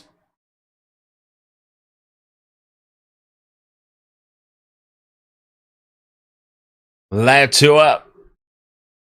A very quiet game for the Warriors centres. Jazz Tavanga rocks into the defence. Offloads, maybe slightly forward to Tom Ale. They're back inside Eels territory. Johnson, out the back. It goes to Nicoll-Klokstad, who's up in the line. Harris Tavita pops it up to Witeni Zalesniak. Steps in field. Got support from Nicoll-Klokstad. And again, with Wade Egan, the offload. Quick play, the ball needed. This has got to be a send-off. This time it's got to be a send-off. Penalty to the Warriors. Are you joking me? Still no send-off. Another blatant professional foul with the Warriors on attack and front foot ball. Are you kidding me? Still no send-off. Oh, there we go. He's made the call now with 5.5 minutes remaining. Jake Tungo with his second attempt at tackle there, slowing the ball down, and he is off for 10 for that professional foul. 5.5 minutes remain. Egan out the back to Johnson. Flat pass to Nicoll-Klokstad, who bursts through and scores the try. And the Warriors, you've just got to ask the question, where was this? Where was this throughout the rest of the game? They've decided to play in the last 10 minutes. They've decided to play when it's already too late. 30 points to 14. The kick to come. Nicoll-Klokstad scores.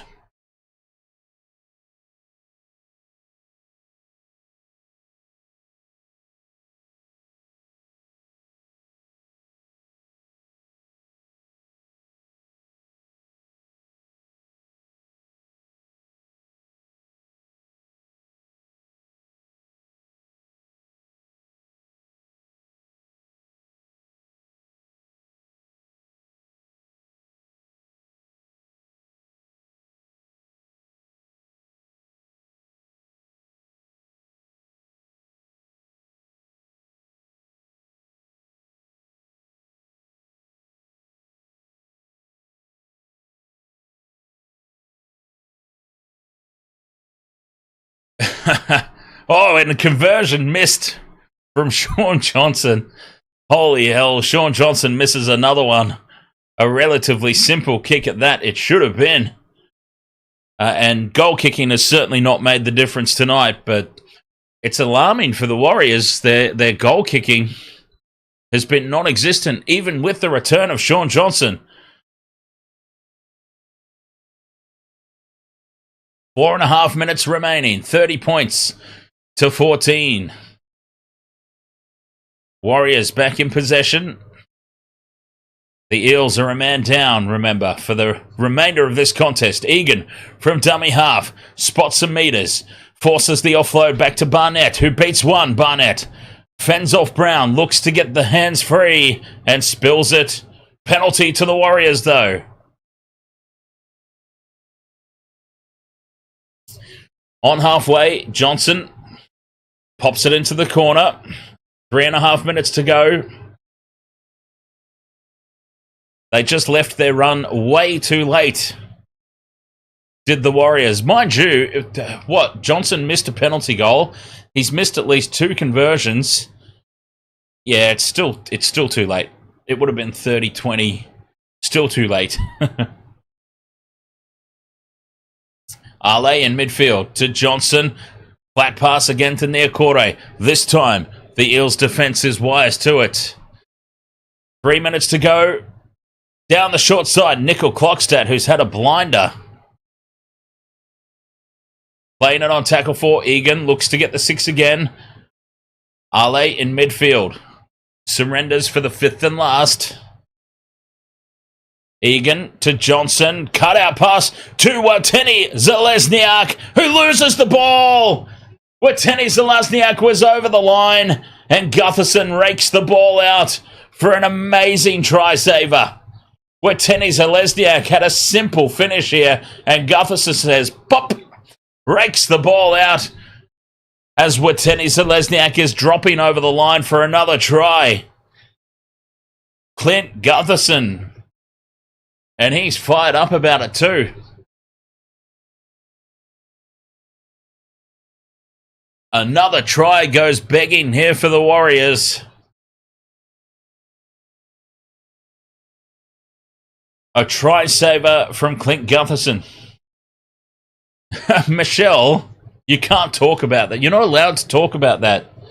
You're not allowed to talk like that about Reese Weesey. Yeah, the Broncos... Geez, the Broncos have created... We're actually going to do a... like, after the season's over, we'll do a couple of review streams like we normally do here on the Wasted World of Sports. And as part of that, I will be covering... the signings for next season and the team's salary caps and stuff like that. The Broncos have created such a problem for themselves. They really have. They have created such a salary cap issue because Reece Walsh and Ezra Mam are on ridiculous money.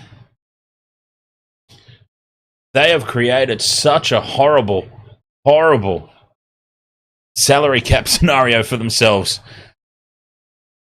They've thrown all their money behind Payne Haas, fair enough. Oh no, I'm just saying we, as in we, the brand. Wasted World of Sports brand.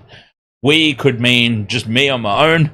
We could mean you and I. We could mean the old Panther and I. We could mean all of us. We could mean a guest host like Jace. I just say we, the brand. The brand, Wasted World of Sports, is we. Down the short side go the Warriors. Nicoll-Klokstad finishing it off well. He's had a strong game. But yeah, the Broncos have created such a horrible salary cap scenario for themselves. All their money is in Payne Haas, fair enough. Reece Walsh and Ezra Mam, horribly overpaid.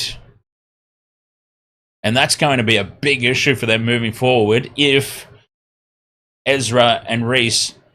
This kick across field sits up for Watene Zelezniak. And Watene Zelezniak scores the try. So at least with 2 from 3 legs, it's bonus cash back for the same game multi. And the Warriors finish with the last say. 30 points to 18. It just took them 70 minutes before they finally started playing. And once they started playing, they looked good, the Warriors.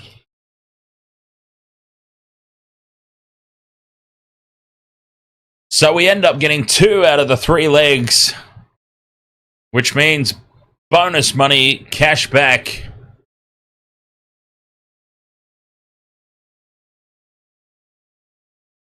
Game ML, ahoy there.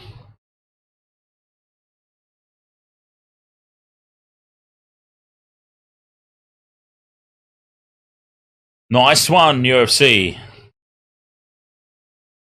If only we backed our instincts and got the tip right, though, huh? Conversion successful. So 30 points to 20. And if buts and maybes don't win Jack, but if only Shaun Johnson had his kicking boots in, then they would have been a lot closer at the end. And scoreboard pressure can do miraculous things. So Michelle, as I was saying, the Broncos have created such a horrible scenario for themselves in their salary cap. I wouldn't be surprised at all if we end up seeing Reece Walsh at the Dolphins or the Cowboys. To be brutally honest, if Reece Walsh does not develop as they're obviously expecting. They've thrown all this money at him, expecting him to turn into the superstar that the media beats him up to be. If he doesn't develop the way they expect, I can see him getting offloaded to... I can see him getting offloaded to the Dolphins or the Cowboys down the line. Because... And that's not to say that they necessarily want to. They mean the Broncos, but they've created such salary cap pressure. The Sharks have done exactly the same thing with Nicho Hynes, by the way. The Sharks are already, I can tell you, behind the scenes, Nico is getting shopped around because things aren't... It's pretty plain as day. Things aren't working out with Nicho Hynes. I can just quietly tell you, there's whispers out of the Shire that Nico's getting shopped around. And the Broncos have done exactly the same mistake there with Ezra and Reece. They've thrown all their chips behind those two. It's a big call. It's a big call to throw that kind of money. And it'll be interesting to see how it plays out. Okay, 30 points to 20. The Eels get the win in Game 1. They certainly let it slide a little bit at the back end. Warriors, Dolphins. We're going to go ahead and assume that Michelle was sitting on the fence for this one tonight. And I'm going to assume not anymore. I mean, a definite no.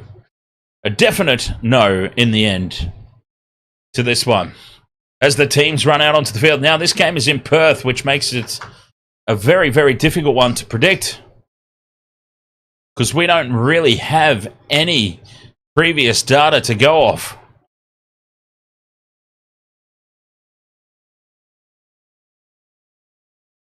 Reed Nichols, ahoy, mate.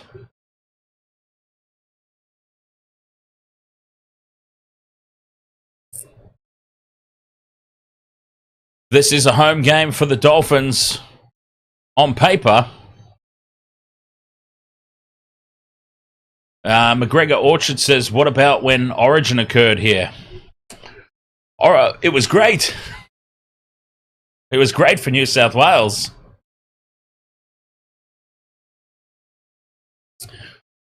I think I might have said, let's have Origin there every year. There's those stupid things. Oh, those stupid Finns. Let me tell you, all right, let's see how many people agree with this, but the most ridiculous things in rugby league, all right? Let's have a chat about the most ridiculous things in rugby league. Number one has got to be the Viking clap, but I'm telling you, it's a very, very narrow number one at the moment. Because very, very close behind in number two is that Broncos try-scoring dance that they do that I didn't know about until just the other weekend when the Bulldogs put the hurt on the Broncos on their home turf. The hurt was put on the Bronx. And that stupid do-do-do dance that the Broncos do, that's got to be very close to the most ridiculous thing that I've ever seen in the history of rugby league. So the Viking clap has a very, very close contender. And then a very, very close number three are those stupid budget direct dolphin fins that they pass out to the crowd for the Dolphins games. Ollie is the best. Ahoy there and ahoy there. Reed. Ahoy, Terrence Amos. This game is indeed underway. Dolphins, Roosters with the kickoff. I've been bollocksing on about other stuff, and this game is underway. We are off and running. Wasted World of Sports, the doubleheader on Friday Night Footy continuing. Let's get this multi off the screen from the previous game, because it's obviously not relevant to this one. As the kick goes down from the Dolphins, they've got through their first set, and it's the Roosters in possession.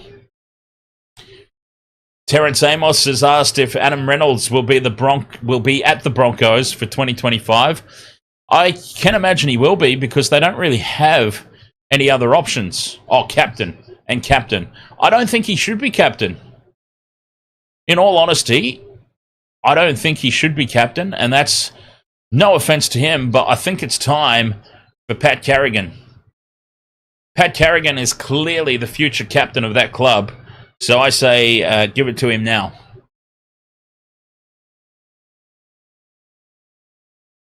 Give it to him now, and Reynolds can be vice captain and sort of show him the ropes kind of thing.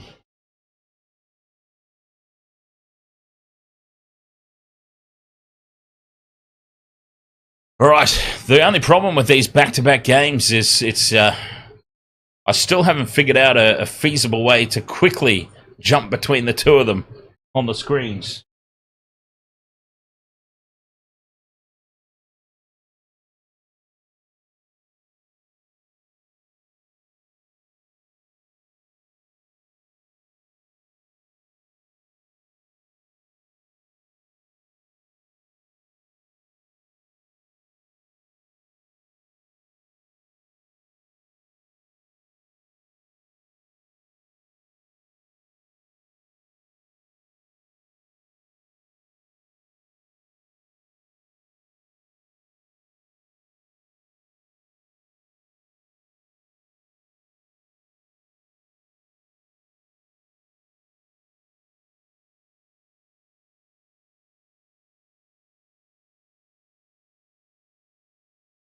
All right.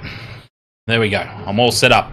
Scrum down here for the Roosters. Swalihi puts the step on. Beats one. Beats two. He's wrapped up now and brought down in the tackle by Oren Keeley. On the attack go the Roosters. In great field position here. Walker back inside for Manu. Manu beats one. He beats Kafusi.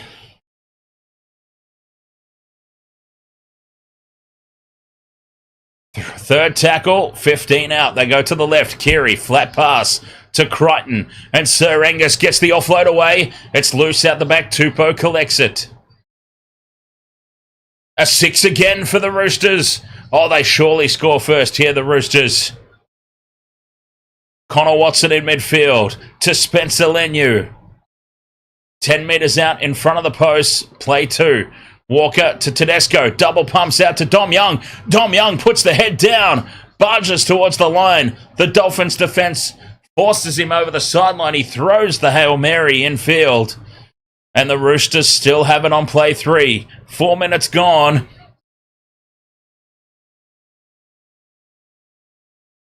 They go to the left for Walker. To Keary. Swalihi dummies. Straightens. Puts the fend on the hammer and scores. Swalihi with the first try. And the Roosters with some destruction on attack early. The Dolphins had no answers. Oh, did Dom Young get that pass away? Can we go back that far? I don't think we can. I don't think we can go back that far to examine that closer, but Dom Young might have had a foot on the sideline.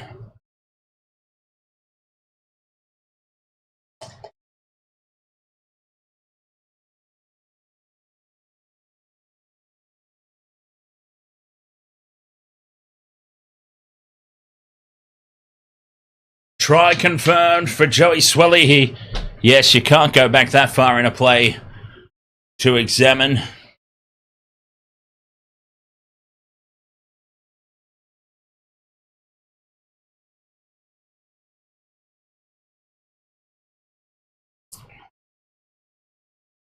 Nicole Feeney, ahoy there.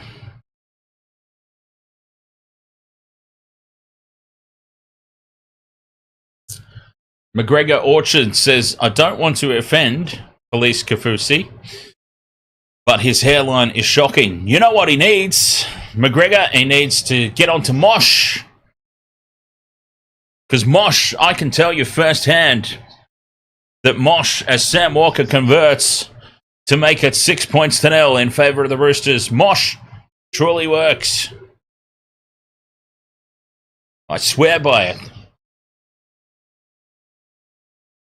It's bound to happen one day, but I don't think Felice Kafusi is suffering from hair loss. I think he has just decided to get a really dodgy haircut. But for anybody who is experiencing hair loss, Mosh, I can swear by it. Even my hairstylist, when I used to have my mohawk, my hairstylist said at the time, because I said to her, I would really love, before I inevitably lose my hair, I want to have one last run with long hair. I want to go back to my heavy metal days. And she looked me in the eye and said, no, that time is past you. I started on Mosh, and after a couple of visits back, getting my mohawk styled, she's fluffing up my hair and she says, have you been taking something for your hair? I said, yes, I have, actually. Yeah, it's very noticeable. So I can tell you firsthand it works. And now, look, I've got my long hair back. My hairstylist said I will not get a last run with long hair as this offload from Watson to Tedesco in space. Tedesco draws in the hammer, offloads to Sam Walker. Walker steps in field, offloads back to Tedesco. Tedesco's just short of the line.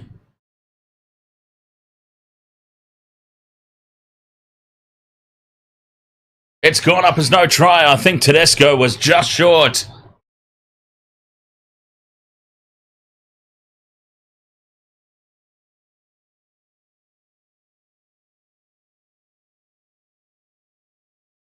Just short. And then loses the... Does he lose the ball? I think he loses the ball. The Dolphins have pulled off a miracle try save here. Best case scenario for the Roosters is Tedesco gets to play the ball. Best case scenario for the Dolphins, of course, is they've caused a knock-on and will win possession here. And the way James Tedesco is walking back to position suggests the knock-on is indeed called, although now he's coming running forward.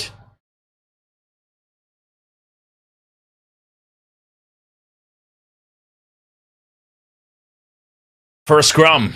That's why he's come running forward. Why is Tedesco in the scrum? They need Tedesco at the back in defence. Geez, risky business there from the Roosters, putting Tedesco in the scrum. Dolphins with a try saver and, well, I suppose it's way too early to say potential match winner, but it has prevented the Roosters from getting on even more of a roll, which would have been very detrimental, of course. And now a forward pass. A forward pass against the Dolphins. Oh, the Dolphins are tapping into the Warriors here.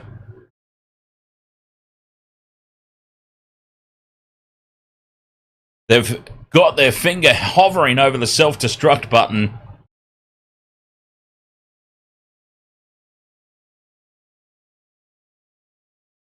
We officially put a red line through the Warriors tonight. I think the Dolphins can safely lose this game and still make the finals. As a matter of fact, I would say the Dolphins, regardless of the result here, are probably favourites to take out that last spot. I think the top 7 are pretty much set in stone. The top 7 as it stands right now, all that will change is the order. But those 7 teams, I think, are safely in.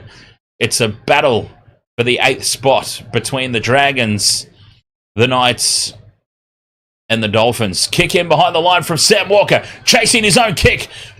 Wins the race to the ball. Sam Walker grounds it and scores the try for the Roosters. Oh, Sam Walker, take a bow. And I tell you what, if I'm the Brisbane Broncos, I am keeping a close eye on Sam Walker's contract situation. And when it expires, I am throwing some money at him.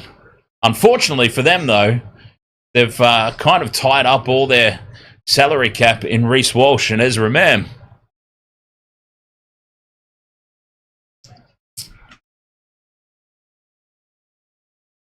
The kick in behind the line, Sam Walker slams it down for the try.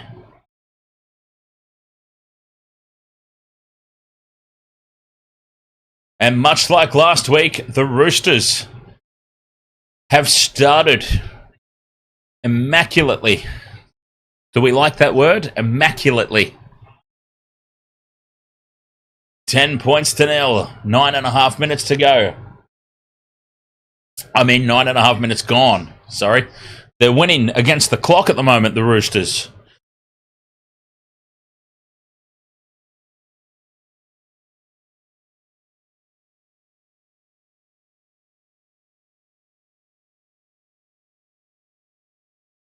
Zoe plays. Ahoy there.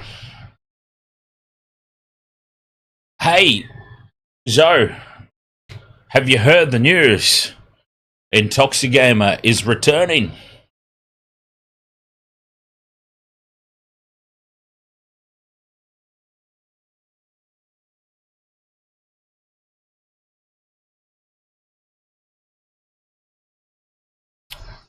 Hey, they made a movie out of Borderlands.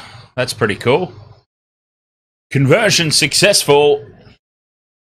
12 points to nil. The Roosters over the Dolphins.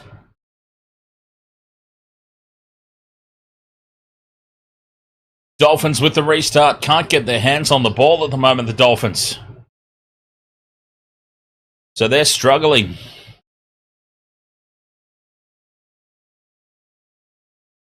Doing very well, thank you. Zoe, how are you? Zoe plays. Oh, you had heard about it. Well, there you go. Tackle 4 now for the Roosters. Victor Radley up towards halfway. Quick play the ball. Tedesco steps, weaves, goes to ground inside the Dolphins 40 on play 5. Walker down the short side.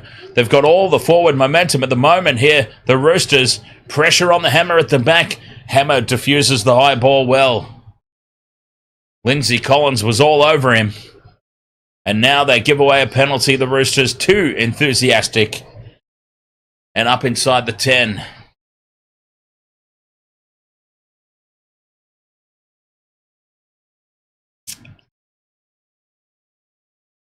Nice. Are we still friends on there?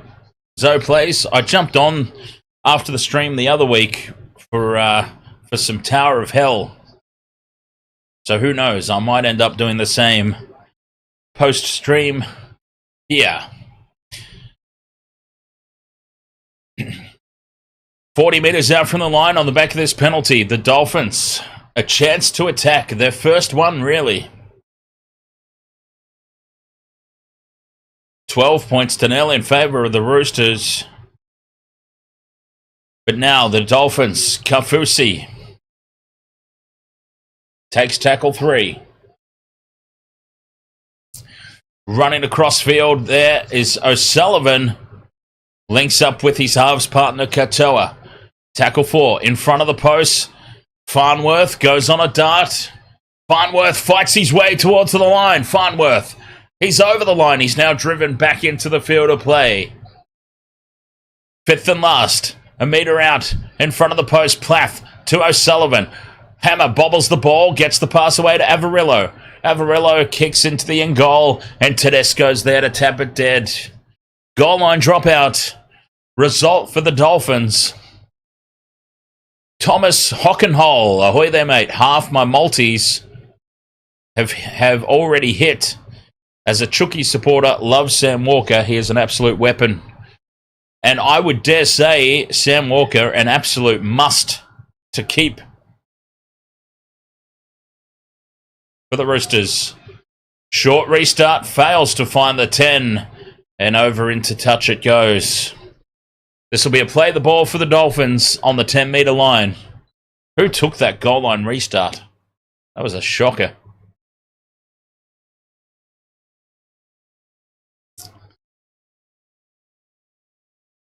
Five out from the line now. Plath inside to Bromwich. That's Bromwich Kenneth, by the way. On tackle 2, a metre short. In front of the post, Plath from dummy half. Dives over the line. Maxi Plath. A very important try there for the Dolphins. 12 points to 4. The kick to come from right in front. Surely it's 12-6.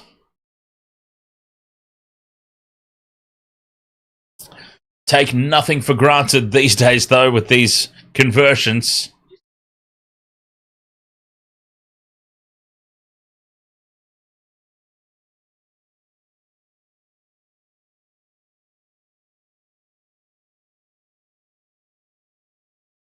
Simple conversion, you would think.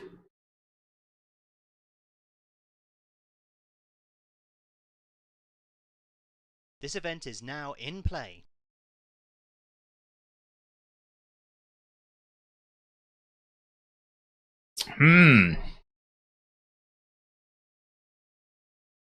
All right, I think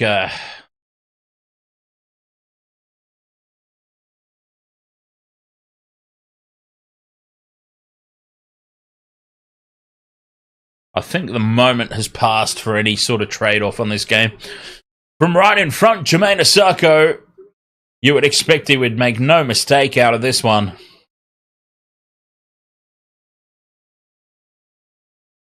I, unfortunately, Thomas, and you're very lucky in some respect. You only just arrived because it means you missed about 5 minutes of me just pissing and moaning about my team. I, unfortunately, go for the Cronulla Sharks. We were talking about salary cap, is what we were talking about. We were talking about salary caps and how a couple of teams out there have created some big salary cap issues for themselves. My Sharks being one of them, because they threw so much money and faith behind Nico Hines, and it hasn't quite worked out. And the other one was the Broncos. The Broncos have thrown a lot of money into Reece Walsh and Ezra Mam, and neither player has really stepped up to justify the coin that's being thrown at them. From the restart, Bromwich Kenneth with the hit up. And now big defence on Lemuelu as the Dolphins struggle to bring this ball back out from their own territory after points. 12 points to 6 it is. Dolphins in possession. Time off here. Lindsay Collins is down in back play. Oh, and he's busted open. Lindsay Collins wearing the crimson mask. Oh, the blood is dripping off his butt chin. Yes, he's had some friendly fire. Lindsay Collins and Victor Radley. I don't know if that's Victor Radley's own blood or if that is just spillage from Lindsay Collins, but Collins and Radley have gone head-to-head, a double head clash. Not just once, but twice. Lindsay Collins and Victor Radley, and Collins was busted open immediately. Yeah, Victor Radley, that is his own blood. So 2 Roosters coming off the field now, side by side, like twins. Blood brothers. Lindsay Collins and Victor Radley with their towels, wiping the blood off their faces as they both walk to the sideline.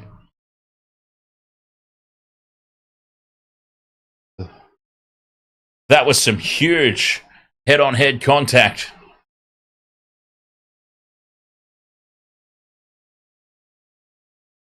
The Dolphins now, they need to take advantage of this because that's a couple of big boppers off the field now for the Roosters. While they get attended to on the sideline, and they will also both be off for a HIA, and this is not taking advantage of the situation. They immediately give away a penalty for a leg pull.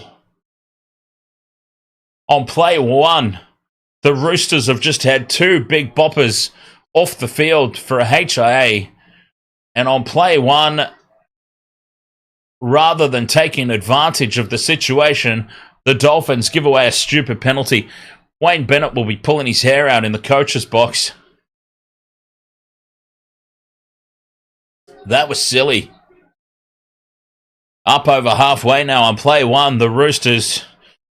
Now, don't get me wrong, the Roosters have got more than capable replacements to come onto the field while Collins and Radley are off for their HIA, but it's unexpected, is what I mean. It's not part of their prep right now. 16 minutes 50 into the game to be without those 2 as Keary dummies to Watson, goes on his own. Cheese from dummy half. Gets the fend on Maxi Plath, gets the arms free. Offloads back to Walker. Walker's got nowhere to go, but swivels under the tackle. Kicks over the top for himself. And Sam Walker, has he scored it? Or has he lost the ball? It's going up as a try. Sam Walker has created something out of nothing there. Whether this is awarded or not, it's the opportunity. He has created that single-handedly out of absolutely nothing. The Dolphins had this completely covered. Cheese with the offload. There are 70 Dolphins jerseys around Sam Walker. He swivels under Kofusi, chips in over the top of the hammer. Has he got it down, though? It's gone up as a try. Importantly, it's gone up as a try. Sam Walker for a double. Has he got it? Yes, he yes, he has. He's done it with ease. Sammy Walker, take a bow. It is the Sam Walker show out there tonight. That is his double. 17 minutes into the match, Sam Walker's got a double. 2 solo efforts. And the Roosters lead 16-6, kick to come. Give me $5, ahoy, mate. How you doing? Try confirmed, and Sam Walker has got a first half double. Jeez, he's playing well.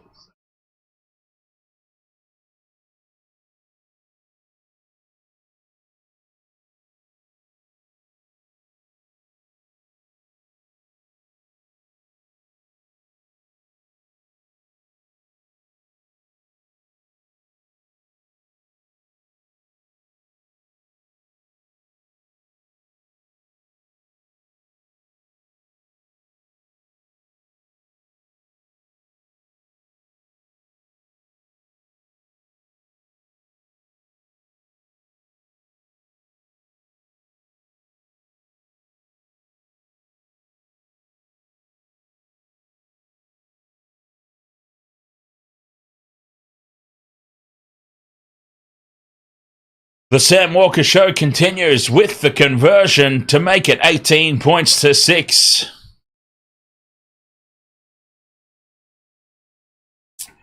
Honestly, Sammy Walker, man of the match so far. It's a little early to be pulling that trigger, but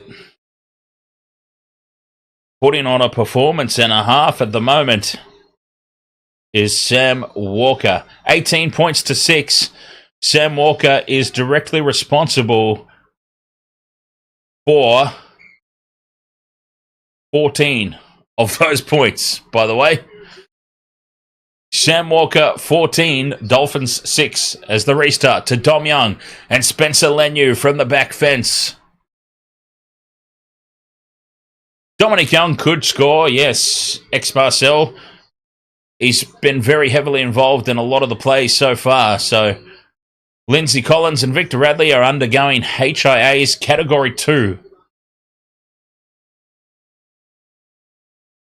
They should be right, both of them. I would expect both to be back. But the Roosters continue to roll on at the moment. Cheese from dummy half to Tedesco, up to halfway. Fifth and last. Back to Walker. Gets the kick. Downfield, taken by Bostock. Bostock. Another gigantic giraffe of a human being is Jack Bostock. Definitely in conversation for Rookie of the Year, Bostock.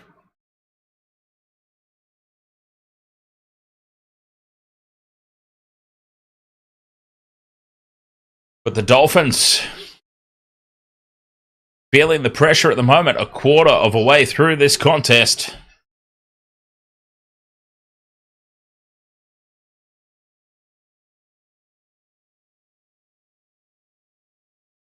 Up over halfway now on a good run, fifth and last. 45 out to Katoa for the kick, puts it high. Dom Young's under it. Dom Young plants himself. And Herbie Farnworth times the challenge to perfection, but Dom Young comes down with it. A couple of big giraffes out there. Dom Young and Jack Bostock. Throw Jason Saab out there as well. Walker from dummy half. Caught high there, slips under the tackle. Manu. Takes tackle 4. They're 30 metres out here. Taylor May. Dummies. Takes the fifth and last. 40 out from their own line, Roosters. Keary with the kick. Kicks for the opposite side. Hammers there. Takes it on the full. Hammers wrapped up and driven backwards by Angus Crichton and Connor Watson. It's an Origin rematch. And once again, the Blues defenders have won that battle in that little situation. That situational battle. Connor Watson, what a revelation he was, huh? For the New South Wales Blues. The James says, well, that last game stuffs up everyone's chance of a perfect round. It was crazy, James. UFC and I were talking about it on Discord. And if anyone doesn't believe us, the chat log doesn't lie. It's there in the NRL chat. Both UFC and I talk very clearly about the opportunity of an Eels ambush, and neither one of us had the courage to go for it.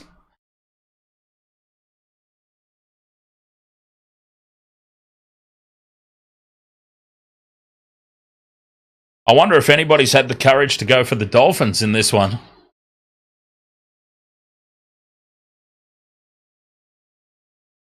It is the Roosters back in possession. Sam Walker inside to Swalihi. Neither one of us had the balls, no.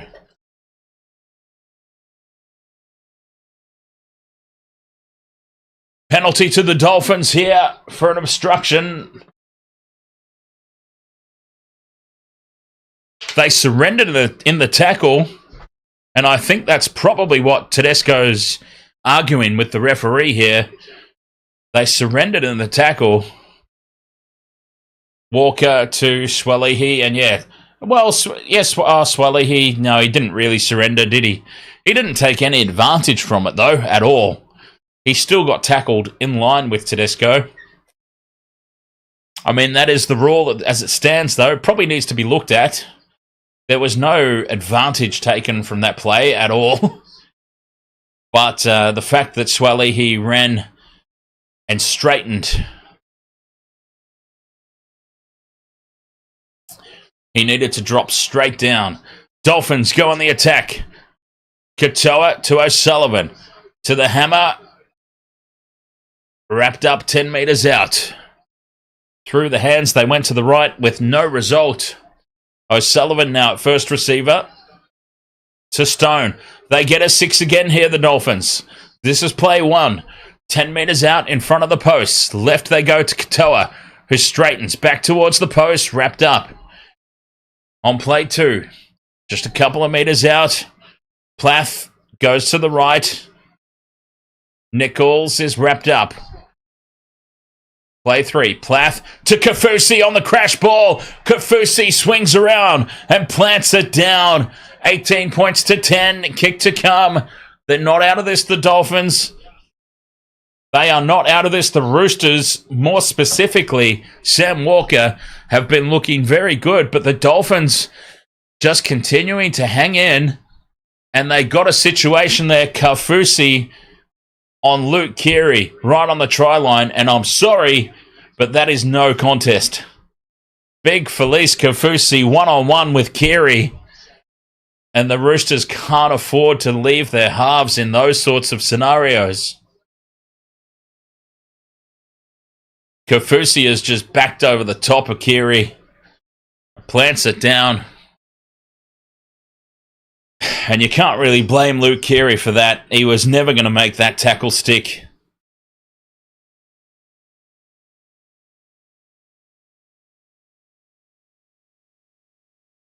Did I see Borat's brother in the women's boxing? No, I didn't.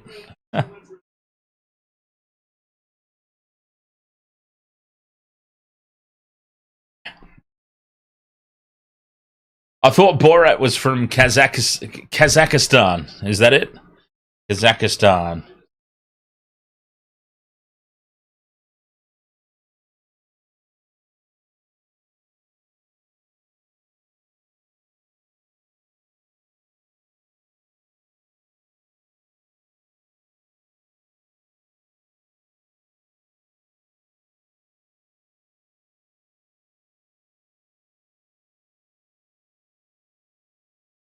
Close enough. It's all in that region, isn't it?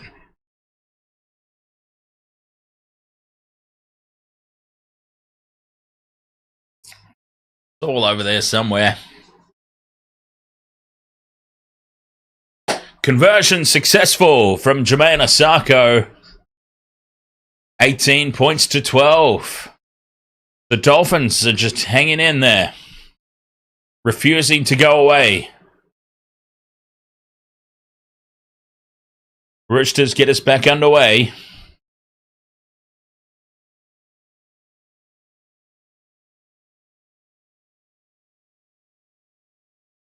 Bromwich. Kenneth. Put on his back.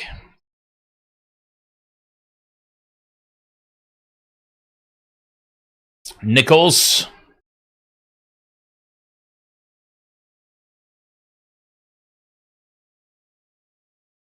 And Raystone now up to the 40. Plath to Kaufusi. High contact there, maybe. No. Fifth and last. Just inside their own half. Katoa gets the kick away. Roosters let it bounce. This bounces back towards the Dolphins and Bostock loses it. It bounced back into the chest of Bostock and he's lost the ball. He's now fighting with Tedesco for the steal and the Dolphins come away with it. How have the Dolphins got this ball? Numbers to Burn to the right. The tap on to Jermaine Asako. And Asako will run it around under the posts. And we're about to be all locked up. This game is about to be all even Stevens.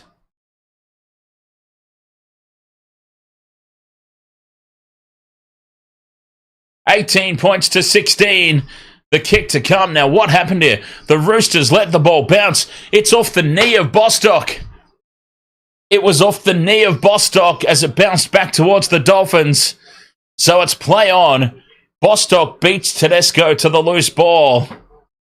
And then they had numbers to burn to the right. Averillo taps on to an unmarked Asako. And that's really poor from the Roosters to allow Asako to run all the way from the touchline around and under the posts, essentially, to make it a simple conversion. And the Dolphins have gone back to back. And we're about to be all locked up here. And still no word on Lindsay Collins and Victor Radley. Okay, now we get an update. Victor Radley has passed his HIA. Lindsay Collins has failed. Well, that's huge for the Roosters. Victor Radley has passed his HIA. Lindsay Collins has failed. Lindsay Collins will not be back. The Roosters are down a man for the rest of the game. This is huge. This game is swinging back in favour of the Dolphins big time. Asako from right beside the post puts it over, and we're all locked up. 29 minutes gone. 18 points all. Sam Walker's heroics at the moment. All for naught. He's been let down by his teammates.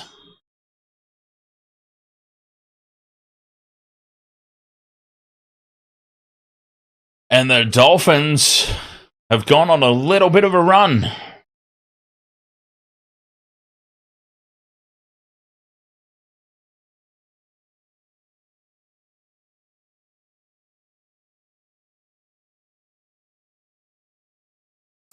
Roosters get us back underway. Katoa to Josh Kerr. And the Dolphins on play one, 20 out from their own line. With all the momentum now, the offload from Lemuelu to Plath. Plath goes up outside the 40. The offload and second phase play. Very beneficial there for the Dolphins. Herbie Farnworth up over halfway now on play three. Slow play the ball. Risking giving away a penalty there, Butcher. Tackle four for Stone. 40 out. The Dolphins well and truly on the front foot here. Asako to Herbie Farnworth. Steps back in field. Fifth and last. 20 metres out from the Roosters line. Katoa back down the short side with the kick. Looking for Bostock. It's Bostock versus Young. And Dom Young comes down with it on this occasion. The two big giraffes going head to head. Have you ever seen giraffes fight, by the way? That's exactly what it looked like. And now a penalty. The Dolphins trying to put defensive pressure on. They get it a little bit wrong. They're up too quick and inside the 10. And Bostock and Dom Young, the two big giraffes going head to head. But yes, if you've never seen giraffes fight, I highly recommend doing a YouTube search, giraffes fighting. The way they just wind it's this whiplash sort of effect they get going with their heads. They swing the big necks, wind it up, boom. It's the most insane thing you've ever seen. That's the image I get in my head with Dom Young and Jack Bostock going head to head. Inside ball here for Tupanua. Almost creates some space. In good field position here on the back of that penalty. The Roosters. Watson almost goes through. Fifth and last. 20 out. Walker puts the chip in over the top. It sets up. Back for Walker. He gets 6 again. Oh, Sam Walker's having a blinder. It's Sam Walker on his own versus the Dolphins at the moment. The rest of the team for the Roosters need to step up. Sam Walker has set the bar up here. The rest of the team are still chilling down here. Keary to Tedesco. Runs out of options to the left, so he cuts back in field and takes tackle 3. 10 metres out. Watson to Walker. Walker inside ball there for Butcher. Butcher takes tackle 4, a metre short. Watson, flat pass to Tupanua. Fifth and last, they're a metre short. Roosters, penalty here. Penalty on the fifth and last. Wayne Bennett, he will be seething up in the coach's box. Fifth and last tackle. A metre out from the line. And they give away a penalty. And Sam Walker wants to take the 2. Sammy Walker says, we will take the 2. Thank you very much. A gift 2 points right out in front for the Roosters to reclaim the lead.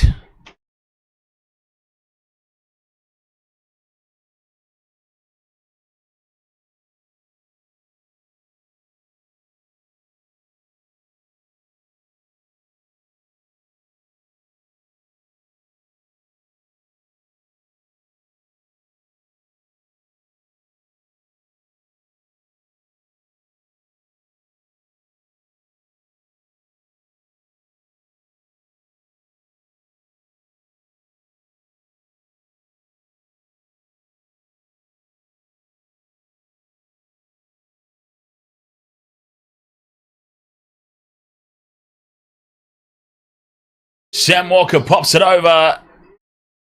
And the Roosters lead this 20 points to 18.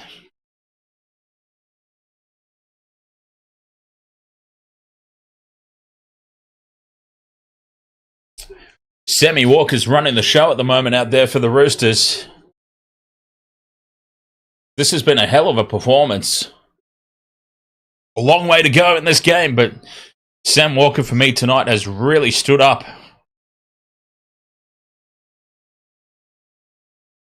And he's really started showing his value after some awkward situations, I suppose you would say. Earlier in the year, Sam Walker was demoted, I think maybe on more than one occasion, as this restart goes dangerously close to the dead ball line, but it's perfectly placed. And Tupanua brings it back for the Roosters to start their set and metre out from their own try line.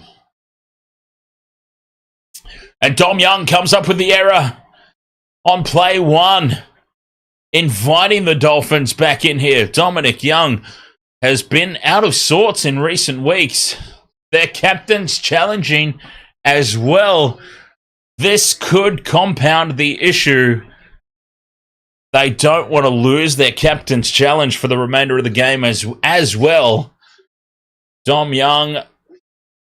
Okay, it's clear rake. A clear strip of the ball. 2 players on the tackle. And that is a successful captain's challenge. Oh, how important is that? It's going to be a penalty to the Roosters.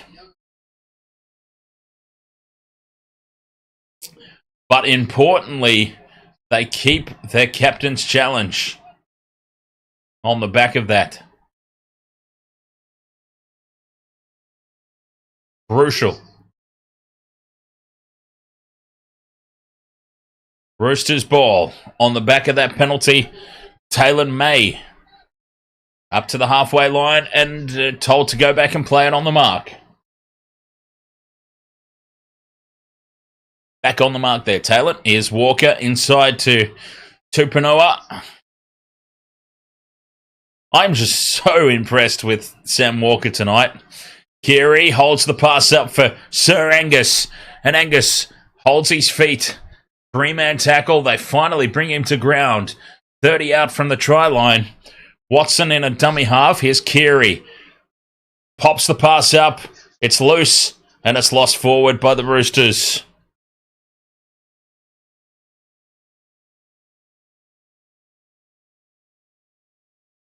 Captain's challenge again. Their second challenge in quick succession here, the Roosters. Was this knocked on first by the Dolphin? Yes, it was, and that is a great captain's challenge. Geez, and I tell you what, if the Dolphins don't get hands on that ball, Tupanua is through a gigantic gap, and he is one-on-one with the hammer. And another successful challenge here for the Roosters. This is what they're there for. The captain's challenge. Situations just like this, the Roosters running at 100% at the moment. Yeah, Tupanua is straight through the gap there if that pass goes to hand. Manu to Carey. Numbers to the left here for the Roosters from the scrum. But Tedesco goes to ground. Just outside the 30. Watson to Butcher. Butcher hits it up. Nothing fancy there. Just straightforward. May on to Carey. To Swalihi. Swalihi bumps off one. Trying to get the arms free. But the Dolphins slide across and come at him. Tackle 3 inside the 20. Carey at first receiver. Steps in field. Wrapped up. On play 4. 10 metres out. Watson quickly from dummy half. Some space opens up. To Swalihi, who cuts back in field. Gets the arms free. Offloads for Walker. Walker for May. May shrugs off one. Gets the arms free to Crichton. Back to Walker. Crossfield kick. Bostock's up for it. Bostock takes it. Play diffused. Dolphins in possession. 10 metres out from their own line. 3 minutes to go till the halftime break. Crucial that the Dolphins held on there. Bostock one-on-one versus Manu in the air. Bostock, the big winner there, as this one's bobbled by Katoa. Well, it was Asako, rather. Jermaine Asako manages to regather the ball just before he spills it. Lucky for the Dolphins. 5th and last. The Roosters will get a final set before the break. On halfway, Katoa puts it high into the corner. Dom Young's under it. Should take this on the full. Does. Winds up and goes on his own. Young brings it back. 25 out from the Roosters line. Tedesco from dummy half. Goes straight up the middle. Tedesco. No. He's told to go back. Oh, he's called it an obstruction. He's called an obstruction against Tedesco. And it's a penalty for the Dolphins. And the Dolphins have just been handed an absolute gift, 2 points. Tedesco's asked if he can challenge that. Shakes his head. It's a gift, 2 points now for the Dolphins. Oh, he got tangled up with Connor Watson and Taylor May. Oh, he's not happy, Tedesco. Geez, that's a rough call. It's harsh. And this is a gift, 2 points now for the Dolphins. Jermaine Asako from 35 metres out, just to the left of the posts. We're about to be all square again in this one. Sit down, you goof. We are about to be all locked up once again.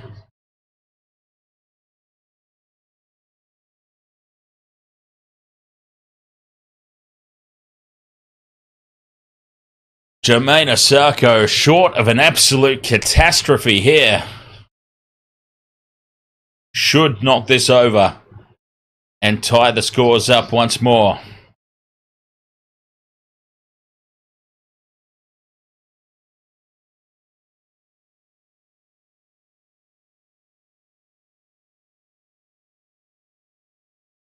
Puts it on target and right down the middle. 20 points all. Well, this is incredible. We are going into the halftime break with 40 points scored in this first 40 minutes of footy. Incredible. These two teams are going at each other tooth and nail, and there is nothing to split between the two of them at the moment. We talked about it in the pre-game, in the lead-up. It's hard to split these two teams. You thought Sam Walker, the way that it started, Sam Walker might have been the difference maker. But no, the Dolphins have hung on in there. And we go to the halftime break. Even Stevens, nothing to split the two teams. 20 points all, 40 points across the first half. Absolutely incredible. Yeah, catch you later. Give me $5. Thanks for swinging by, mate. blockbuster finish to this one. You get that feeling. 20 points all at halftime here. Dolphins, Roosters. Jeez, try and split these two, huh? Wasted World of Sports, thanks for being with us. We'll have a quick break and be back for the second half after this.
right, Wasted World of Sports, half-time here, 20 points all.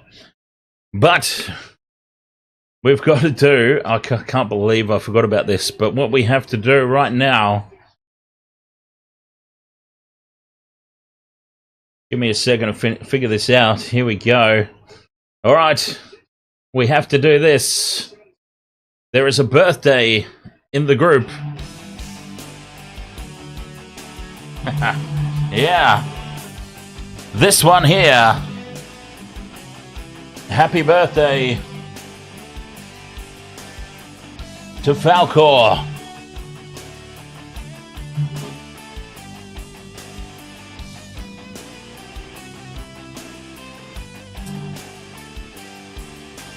A birthday amongst the team.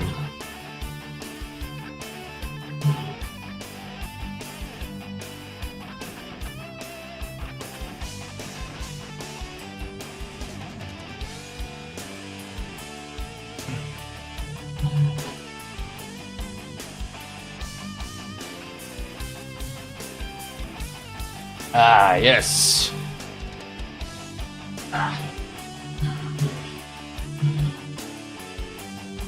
There we go. We do indeed have game on here. That's for certain. 20 points all at the halftime break between these teams. Battling it out. Dolphins, Roosters. We talked about it in the pre-game that there was very little to distinguish between these two sides. Very little separating them. But certainly proving to be the case. A little bit surprised, really, at how the Dolphins have just managed to hang in there. They looked like they were absolutely shot to pieces. But 40 points leaked. It's probably the key to takeaway from this one. 40 points leaked in the first half. I don't think either side will be at all happy with their defense, or lack thereof. You could probably argue lack thereof. 40 points in the first half, just absolutely insane.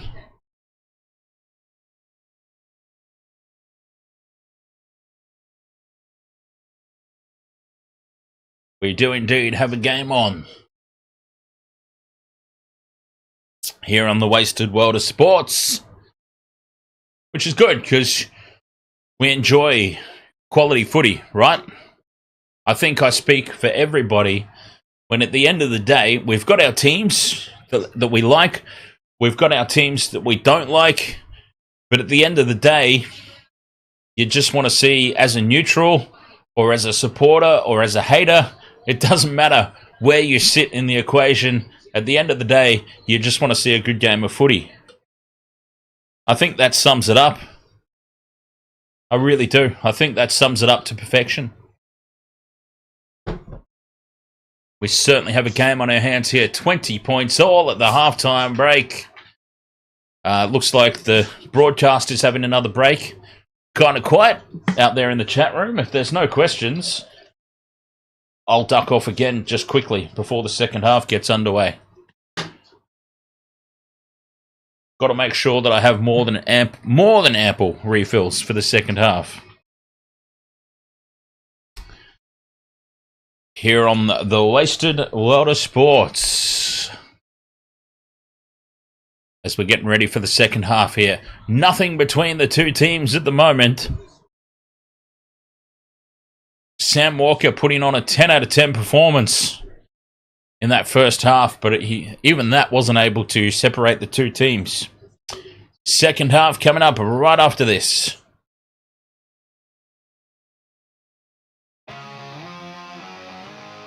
Welcome to the Wasted World of Sports, where the game's just a backdrop for drunken retorts.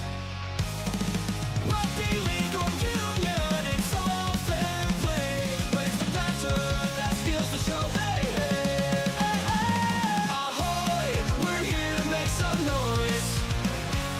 It's all about the laughs, the fun,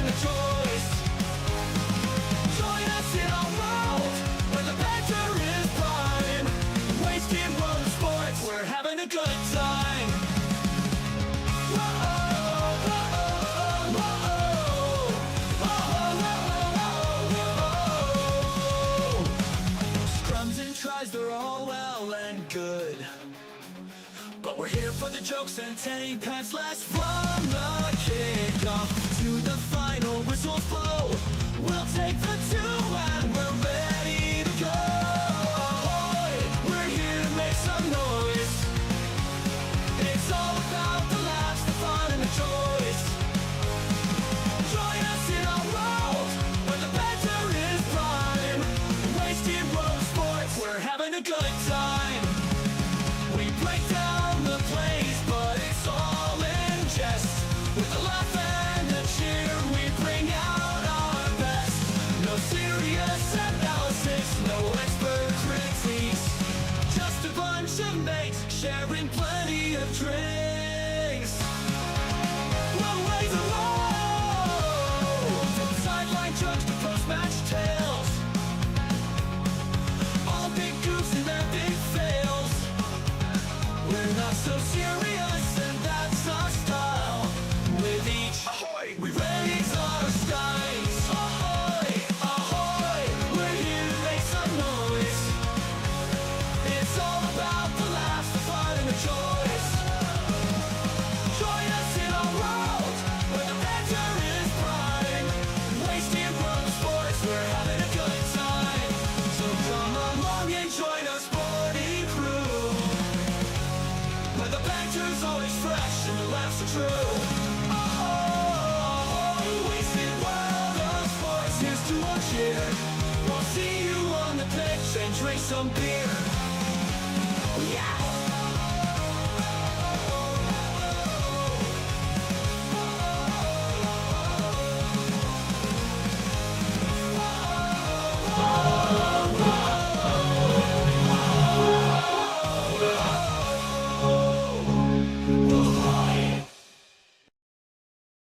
All right, Wasted World of Sports second half about to get underway here. Dolphins versus Roosters, nothing to split these two teams, which funnily enough is exactly what we said at the top of the stream.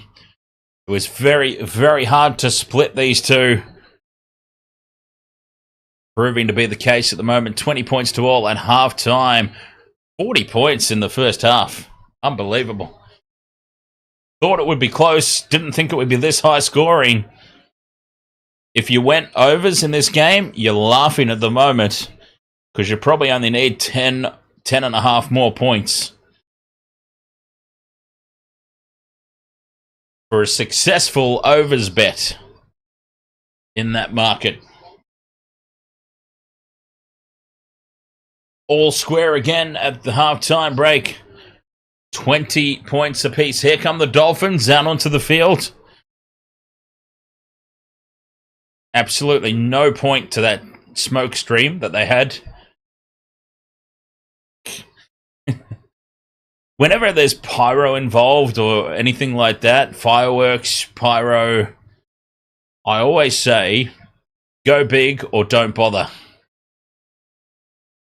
Because it just looks ridiculous. And that looked about as ridiculous as their stupid little budget direct bins. That's smoke, whatever you would call it. Spinner Shark says Sam Walker to replace Nico. I would be, well, yeah, I'd be down for that. Spinner Shark. I don't think the Sharks need to do that, though. They've got a more than ample halves pairing in Trindle and Atkinson. Nico to fullback. It's actually Will Kennedy. Honestly, it's Will Kennedy that I would move on. I would be seriously considering... Yeah, I would be seriously considering moving on Will Kennedy. Nico shifts to fullback. Trindle and Atkinson as the halves pairing.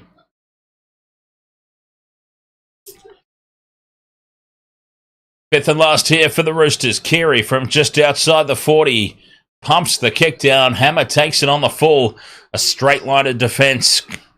Crucially for the Roosters, because you don't want to give the Hammer an inch of space, because he will take full advantage. Asako driven backwards in the tackle. Just outside the 20. Bostock now on the hit up. Tackle 3. Quick play the ball. Plath finds some space from dummy half. Fights his way through. Max Plath, what a player. Up towards halfway they go, the Dolphins. And now beyond. Avarillo on a good charge. 5th and last now. 40 out from the Roosters line. Asako to Katoa. Katoa gets the kick away. Dom Young under the high ball takes it well. And the Roosters back in possession. 10 metres out. Max Plath. Geez, Maxi Plath has got to be in consideration for hooker of the year, right? He's got to be in talks. He has just been so solid. Risky offload here for the Roosters. It falls for them, though. They have made all but half a metre from the offload, so it didn't really advantage them in any capacity. May now to Tupanua in midfield. Tupanua gets the arms free. Can't offload. 5th and last. Run on halfway here. Keary puts the kick down, taken on the full again by the hammer at the back. But the Roosters' defence lined up to meet him. We've got a blockbuster grandstand finish on our hands here. 20 points all. Anybody's ball game. This will be potentially in a stalemate situation for the next 20 minutes or so. Neither team wanting to make a mistake. Dolphins go wide, and Avarillo goes straight through. Avarillo needs support. Draws in Tedesco. Offloads to the hammer, and Hammer puts the foot down and breaks this game wide open. The Hammer with the try. Talk about commentator's curse. Once again, honest to God, I've just got through saying how neither side will really look to show their hand too early in this second half. Well, the Dolphins said, hold my beer, mate, because here we go. Avarillo goes straight through a feeble attempted tackle, it must be said, by Tupou and Keary, drawing in Tedesco. And the Hammer will have too much pace from that far out. Connor Watson knew it. Dom Young still tried. And that was really poor. Tupou and Keary caught with a really weak attempted tackle. And the Dolphins have just blown this game wide open here in the second half. A dream start.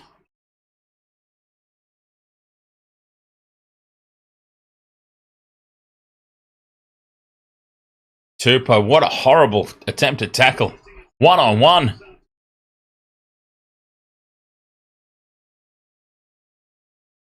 They just found themselves in a situation there, the Roosters, they were just slapping at backs.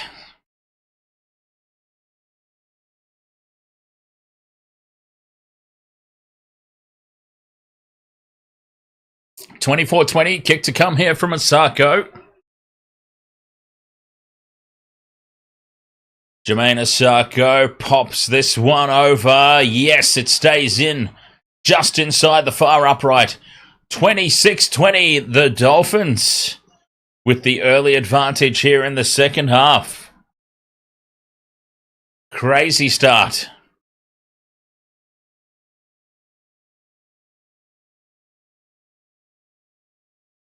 (26-20). Terrence Amos says, go Dolphins.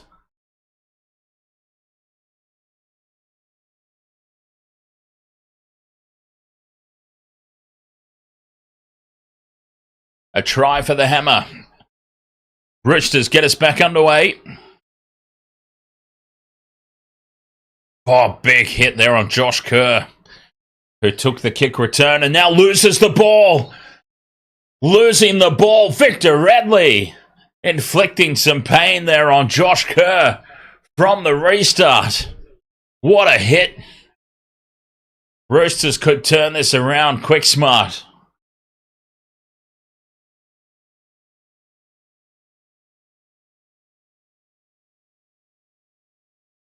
They've been presented a golden opportunity now.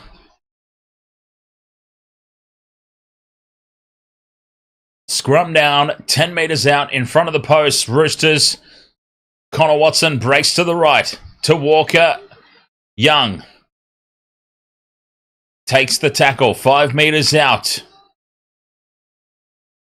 Walker in a dummy half. Here's Watson at first receiver to Butcher. They get a 6 again for what it's worth on play 1.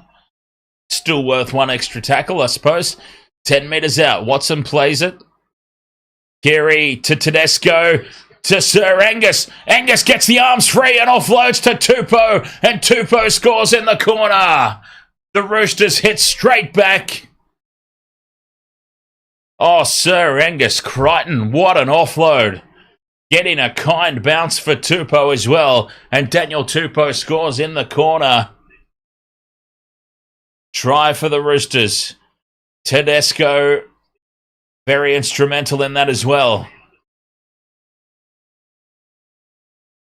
Beautiful try there for the Rooster. Ollie is the best. My girlfriend, Jakayla, says ahoy. Ahoy there, Jakayla. As the Roosters hit back. Difficult conversion here for Sam Walker. Right on the sideline, looking to square things up once more.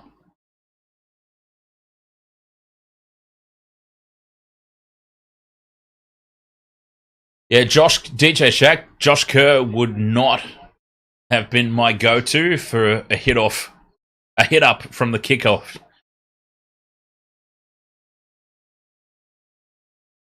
Big kick here from Sam Walker. He's been glorious tonight. The sensational Sam Walker. Can he keep that going? A conversion from the sideline. It's on his favourite side, so he should get a good natural curl on this ball. Moves in. Hooks it right down the middle from Sam Walker. And we are all square once again. He can't do anything wrong at the moment, Sammy Walker. 26 points all.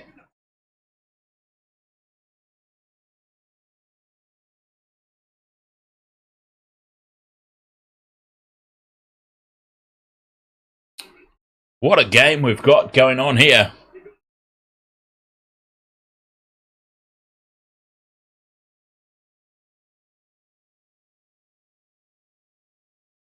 Seven minutes 40 gone in the second half.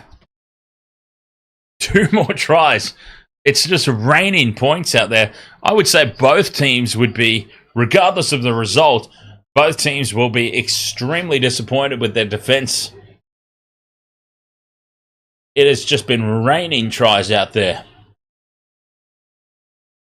An interesting restart there from the Dolphins. It was not short. It was not deep. It was taken by the Roosters on the 20-metre line.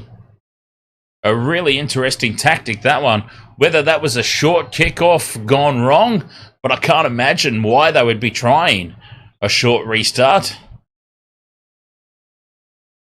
Scores level. 8 minutes gone in the second half as Dom Young leaves the field. I can't imagine why they would be trying a short restart. Fifth and last. Geary puts it high. The kick from the 50-metre line taken on the full by Sarko. 10 out from his own line. One-on-one with Tupou. Steps back in field. Gives away the penalty for an obstruction. It had to be. The referee, right on halftime, pinged the Roosters for this exact sort of play. The only decision there was a penalty. And the Roosters benefit from this big time. A full set of 6 now, 10 metres out on the attack. Don't tell me we're going to get a third try here within the first 10 minutes of the second half. Taylor May dancing around in midfield. That's play 2. Watson to the right where Walker waits. Offloads to Radley. Radley is caught, held in the tackle. 10 metres out still. Walker to Keary. Flat pass there to Crichton. Crichton breaks through. Offloads. Picked up on the ankles by Walker. Still 10 metres out. Quick play the ball. Connor Watson goes left to Tupanua. Tupanua goes on his own and runs over the top of the Dolphins' defence for a piss-easy try. Roosters back in the lead. And that is the third try in the opening 10 minutes of this second half. Defence is clearly optional tonight.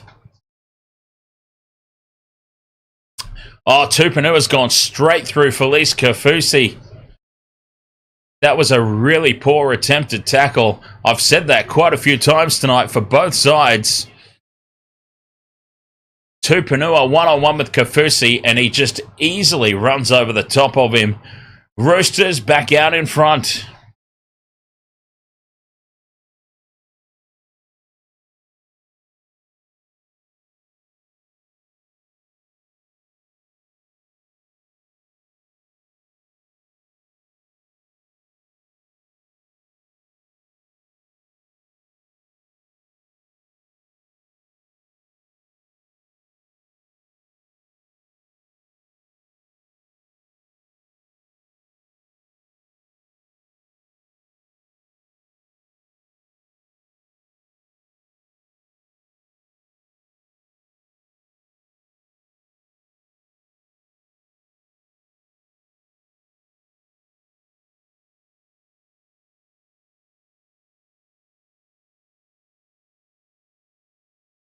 Oh, God, Shaun O'Sullivan's hurt, says DJ Shack. That's even worse news now for the Dolphins. Shaun O'Sullivan, copped a head knock. He'd be off for a HIA.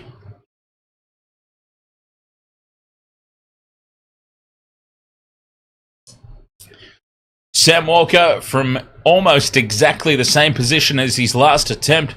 So he's had a practice. He's had a sighter.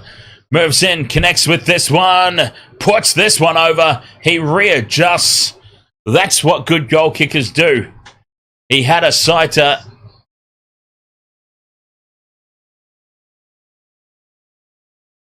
And he has readjusted.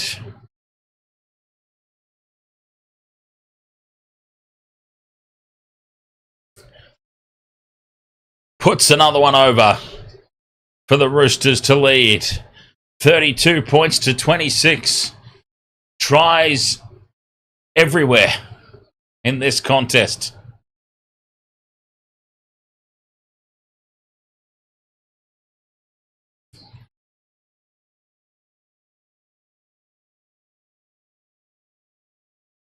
Nicole Feeney, ahoy there. Nicole just says cake as the Dolphins get us back underway. And they are suddenly the ones under the pump. Roosters back on top. 51 minutes gone. Quick play the ball now. Radley down the short side. Dominic Young is ruled out with a hamstring injury, by the way. Dominic Young out of the match. Hamstring injury. He is gone skis. Well, that's big. The Roosters have the lead, but they've now lost a strike weapon out wide. And crucially, apart from the fact they've now lost him, who replaces him? Who do the Roosters have on the bench to come in and replace the big giraffe? That is a big, big out for the Roosters. And there he is on the sideline, iced up. That's a big loss there for the Roosters. 32-26 they lead. Dominic Young off the field, ruled out with a hamstring injury. Fifth and last here for the Dolphins. Barnworth plays it just short of halfway. And Katoa gets the kick away. Taken by Tupou at the back. Tupou takes on Kaufusi. Beats Kaufusi. Another really poor attempt to tackle by Kaufusi. No harm was done because he had other players there in support. But really, Kaufusi, questions have to be asked.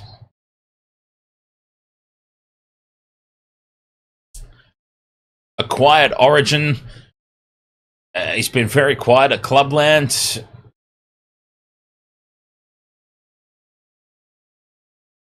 Are we seeing the back end of Felice Kaufusi? Offload here for Tedesco. Tedesco goes up over halfway. Stealing some extra meters. Important meters on the fifth and last.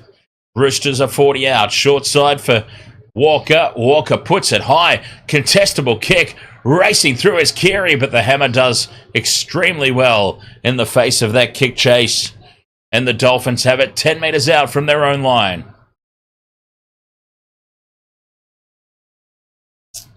Yeah, 1 through 7 looking very, very safe here and secure here on the NRL Live ladder.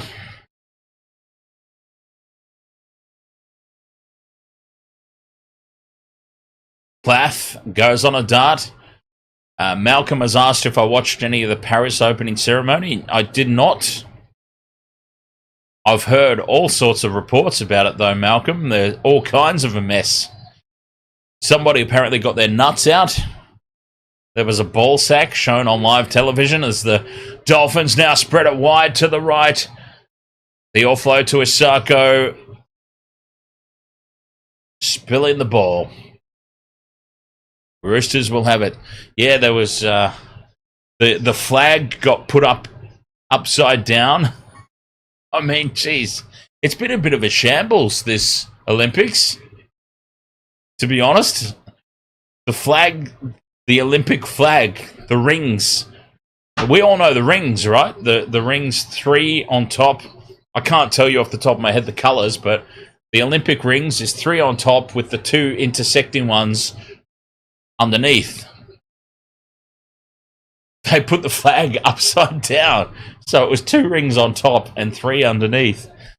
There was also a situation... as the Roosters now take this 10 metres out from the try line looking for more points. There was also a situation where the wrong anthem was played. Crossfield kick, tapped down by the Roosters into the hands of the Dolphins. Dolphins driven back into the end goal, and this will be a goal line dropout. A result here for the Roosters, who are running over the top of the Dolphins now, it must be said. They are absolutely running all over the top of them now. I cannot remember the country. I cannot remember the event. But the wrong anthem was played. So, this Olympics has been a little bit of a shambles. Snoop Dogg has been the shining light of the Olympics for mine. Honestly, Snoop Dogg doing commentary. Inside ball for Tupou, and a gap opens up. Draws in the hammer, and Tupanua will get a second. Stilly Tupanua Satili is in for a double. Just like that, they open them up and score under the post.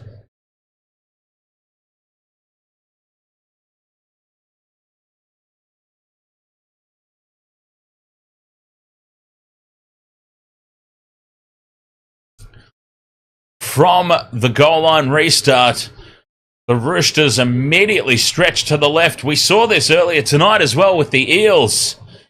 The Eels scored on play 1 from a goal line dropout. And now the Roosters have done exactly the same. Try confirmed. And there we go, the James confirming the South Sudan.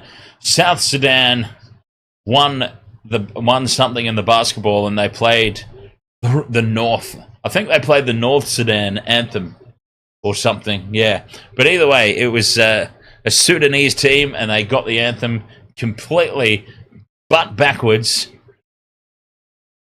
and it was embarrassing for all. But no, well, Snoop Dogg works in the media, Malcolm. Snoop Dogg has become a huge media personality over in the US, and they've clearly some media conglomerate has paid him and sent him over to the Olympics, and he's been tearing up a storm. Snoop Dogg's commentary on some of the events has just been gold. I mean, great. I would get Snoop Dogg onto the Wasted World of Sports full time if I had that kind of money. I think he would be brilliant.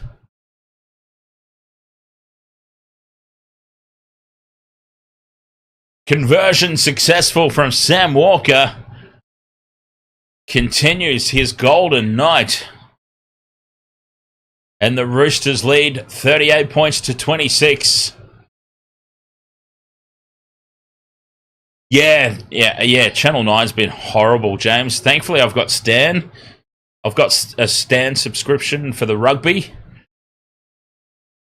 There's just such a lack of... honestly, every time I turn on Channel 9, there's just... the options just aren't there. You go to Stan Sports, and you pretty much have a choice of anything. Choose your sport. Boom. Chuck it on. Channel 9's just like, well, here's this bullshit, and if you're not interested in this, here's some other bullshit. Tedesco takes tackle 4 on the halfway line as the Roosters go back on the attack. Butcher from dummy half. Breaks away from 1. He's brought down by Ray Stone. 5th and last. 30 out from the line. Keary puts it high. Contestable kick. Taken by the hammer. And the commentators as well, honestly, Mark Taylor, Australian cricketing legend. Channel 9 did this. Mark Taylor, Australian cricketing legend. Tubby Taylor, former Australian cricket captain, legend of the sport, commentating on the Olympic diving for Channel 9. I shit you not. Mark Taylor, former Australian cricket captain, commentating Channel 9's Olympic coverage of the diving. Whose idea was that? I would love to have been part of that meeting, right? Imagine that meeting. Okay, guys, we've got to work out the schedule. Who's going to be covering what sport, all right? Diving. The Olympic diving. Let's see. Mark Taylor, former Australian cricket captain. Best known for, as far as cricket players go in the modern age, being slightly overweight. Would probably break a diving board if he actually got up there and tried it himself. Oh, yep, let's give him the gig. And that's I'm not calling out his weight. I'm fatter than Mark Taylor is. But I'm just saying, how ridiculous is it? It'd be ridiculous if I got given the diving. Insane. Penalty here for the Dolphins for a leg pull. And they go on the attack. 12 metres out from the line. Trailing by 12. 20 minutes to go. There's plenty of time. Can the Dolphins get it together? Out the back it goes to the hammer. Hammer with a loose pass to Bostock. Bostock steps back in field. And Sam Walker's there to save the day for the Roosters. Bostock got through. Offloading, and Sam Walker retreating, taps the ball down and dives on it. He has won the man of the match, short of an absolute brain fart of epic proportions. In the final quarter of this match, Sam Walker has well and truly secured man of the match here, in my opinion. Son of a bitch, he's just been everywhere. He's scoring tries. He's setting up tries. He's saving tries. Sam Walker has just been absolutely everywhere.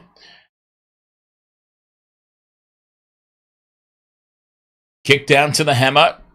takes it on the bounce, brings it back to the 30 for the Dolphins. Time starting to run out.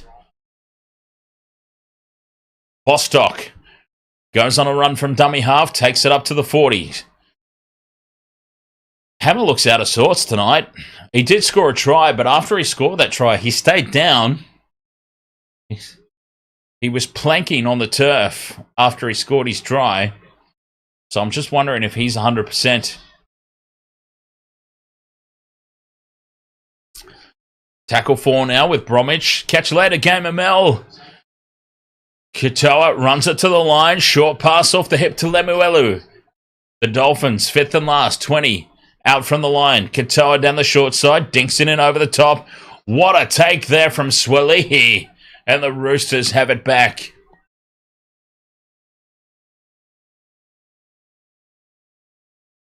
Rooster back in possession. Tedesco goes from dummy half. Slow play the ball. Cheese fires it across into midfield. Taylor May takes it. Stands in the tackle. 30 out from their own line. Tackle 4. Keary goes quickly with the kick. Goes early with the kick. In behind the Hammer. Who retreats. He's got Tupanua and Tupo. And they wrap him up.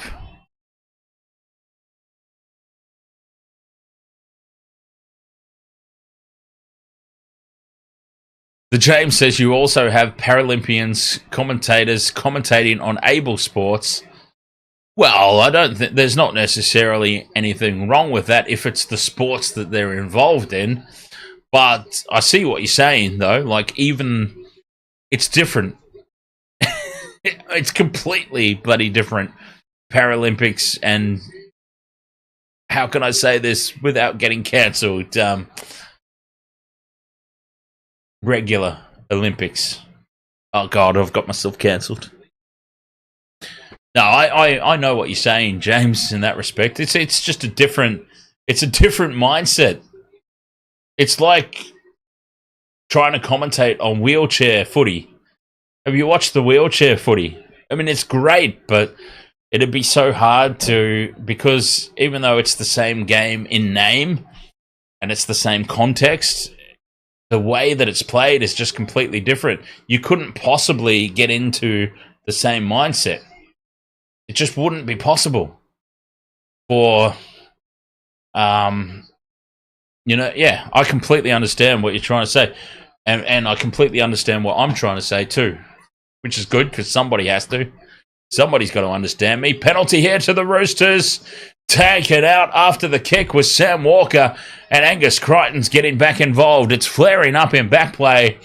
This is a gift 2 points now for the Rooster. 40 points to 26. They're about to lead. Sam Walker taken out after the kick from Asako. Barely, but under the current rules, it's enough. It's harsh. That is a very, very harsh penalty. But under the current rules, it's enough. Oh, Bruce McAvaney. What a legend. Nobody's got anything on Bruce McAvaney.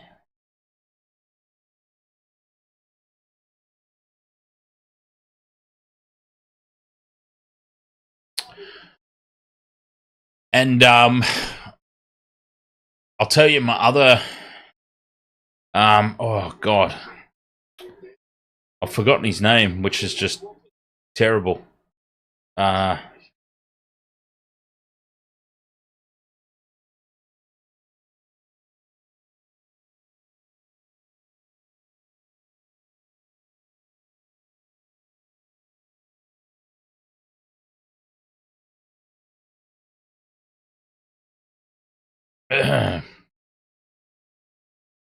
I'll tell you.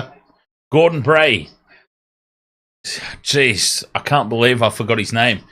Gordon Bray. Another legendary commentator. As Sam Walker lines up this shot for 2 points.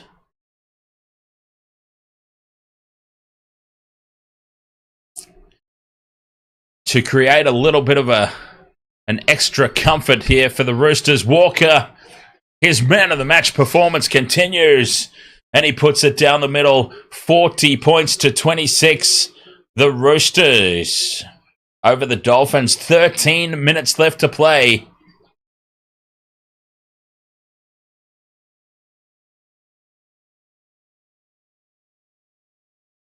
Have the Roosters done enough? Are they secure in this lead now?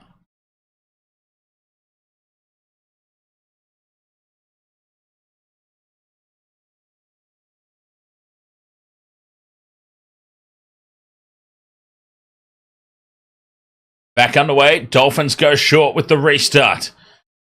It's loose out the back, and the Dolphins come down with it. A penalty, though, to the Roosters. They've been taken out off the ball. They're going to challenge it. Captain's challenge. But at the moment, it's penalty Roosters.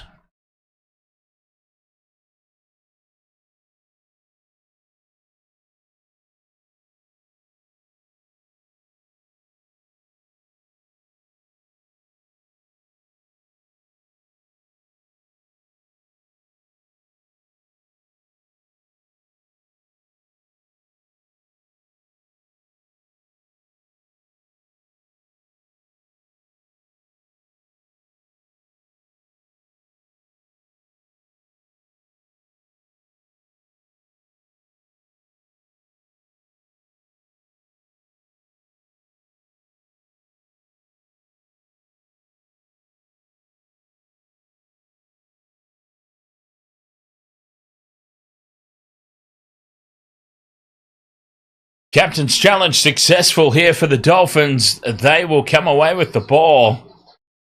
Crucial for them.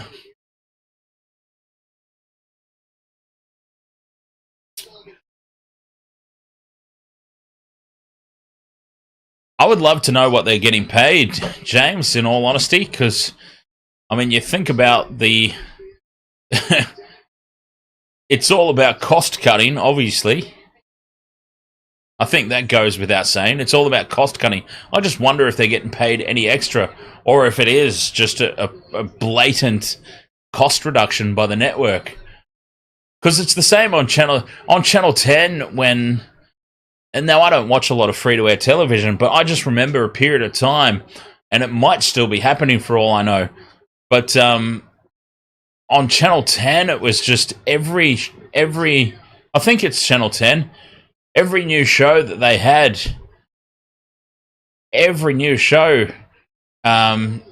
bloody Grant Denyer introducing this new show. Your host, Grant Denyer. Grant Denyer brings you whatever, and then then suddenly it was Dr. Chris Brown, the Bondi vet, trickled over into mainstream hosting, and then suddenly he was the host of everything. And before that, it was the old Channel V host, that changed his name and cut his hair and went from music shows to The Bachelor. And then suddenly he was... It's like...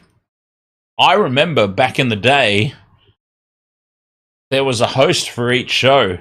Not just a host for the network. A face of the network wasn't really a thing. Every single show had its own host.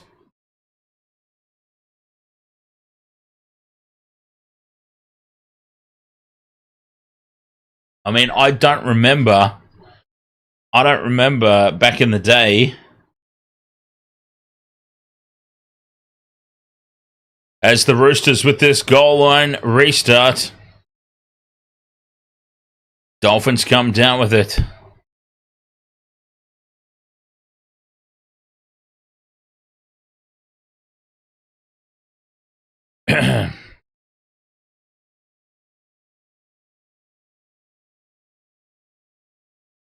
Ten out from the line. Here go the Dolphins on the attack. Kafusi onto Avarillo.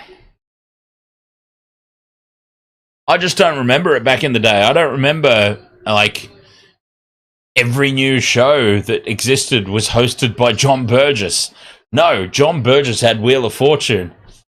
And maybe he got involved in bit roles in other segments of shows, but John Burgess was the host of Wheel of Fortune at the time. And he did get given another show, Burjo's Catchphrase, I think it was called. But that was well beyond. He wasn't doing Burjo's Catchphrase and Wheel of Fortune at the same time, and hosting the news, and hosting bloody whatever. But now it just feels like, yeah, they've got their contracted people, they've got their hosts, and they just give them every show. Like every new show, here's this same person backing up from hosting the last thing that we hired them to do. And it's just ridiculous. On report and 10 in the bin for Joey Manu. A tackle with force. And Joey Manu will spend pretty much the remainder of this game in the sin bin. Very similar to the State of Origin 1 incident.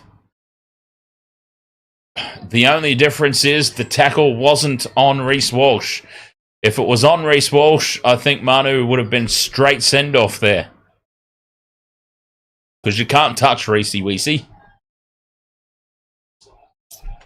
The NRL need him out there for marketing. Through the hands now, Katoa inside to Averillo. Averillo almost pokes through. Half a metre short.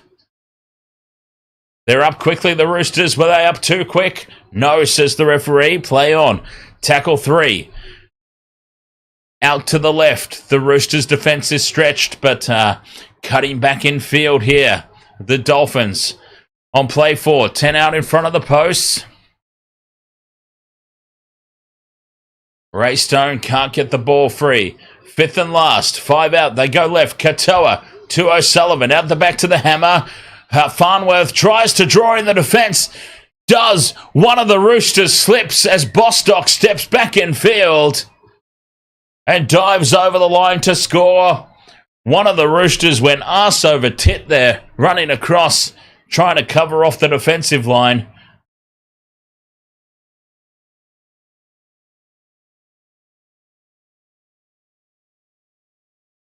Easy try for Bostock in the end.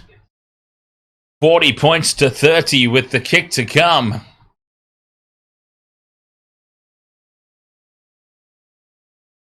I feel like it might have been James Tedesco. Swalihi there. And it might have been Tedesco who's gone arse backwards on the turf.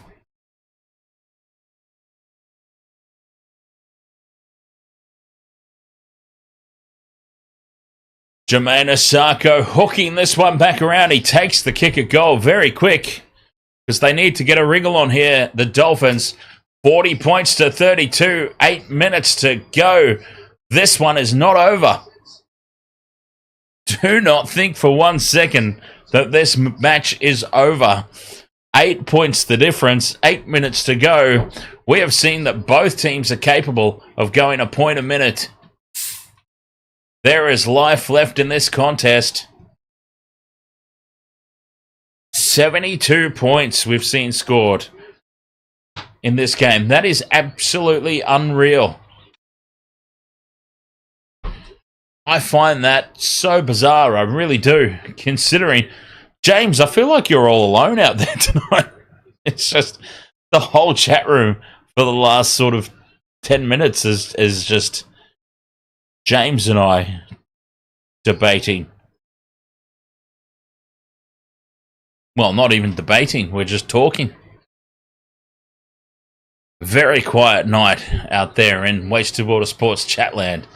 As the Dolphins trying to mount a comeback here in the last 10 and earn a penalty. Roosters are a man down.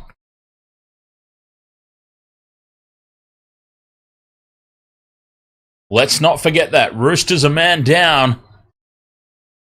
The kick to touch up to halfway for the Dolphins. 8 points the difference. 7.5 minutes remain.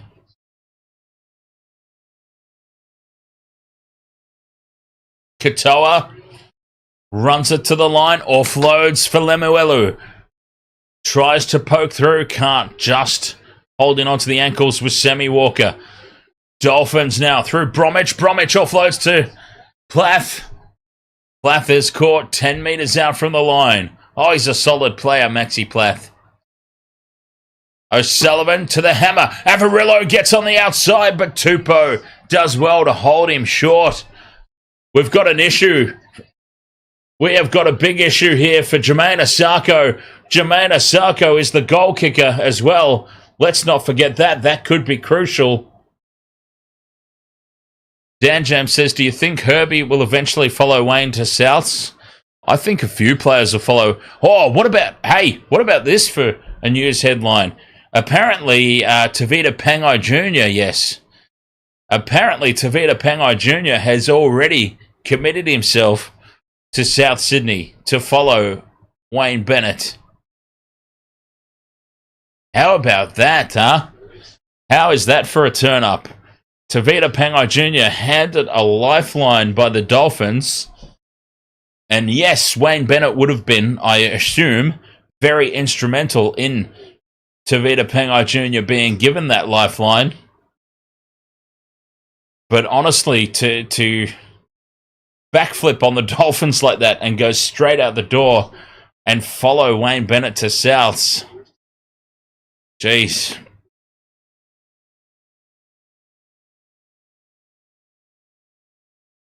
But anyway, that's neither here nor there. That's just an additional thing.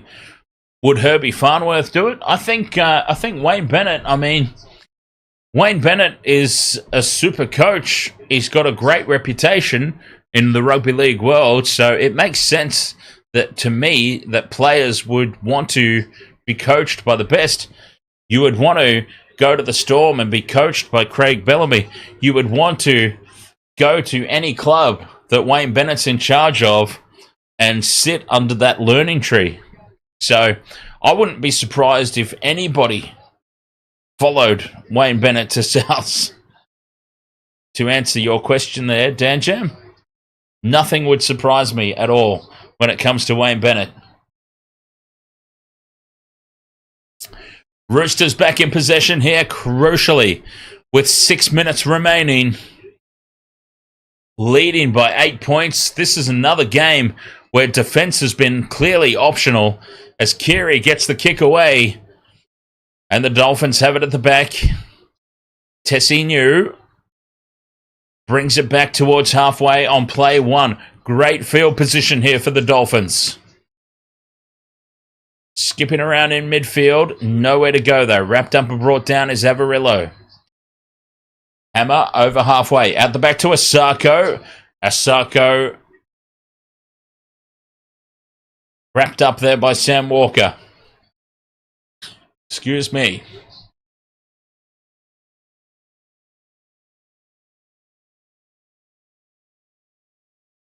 Five minutes left in the bin for Manu. Here's Hammer down the short side to Kafusi. Kafusi straightens and Tupanua gets one over on Kafusi again. O'Sullivan on the fifth and last. It's a set repeat though. Now touched by Keary and knocked on by Tupou. It's a mess. But there's all sorts of set restarts there for the Dolphins. It could even be a penalty. And it is a penalty right out in front. Oh, this is a gift, 2 points. You take the two here. You take the two.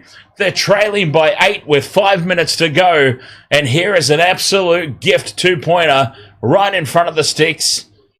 You surely take the two here strategically to bring it within a converted try in the last 5 minutes. And you're playing with an extra man. Sorry. I laughed because that sounded dirty.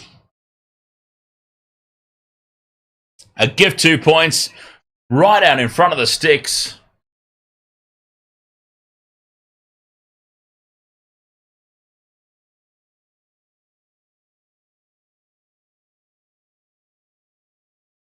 Jermaine Asako would pop this one over blindfolded. It is still game on here. Golden point is well and truly a possibility. Asako puts it over. Penalty goal successful. It's 40 points to 34. 40 points to 34. 4 minutes remaining.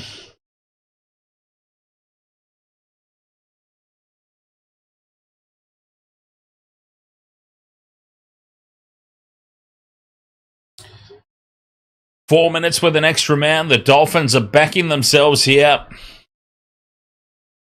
to run the length of the field. They take the restart. 2 passes across the front of the post to Bromwich. And that's play 1, just outside their 10. Short side they go, stepping back in field.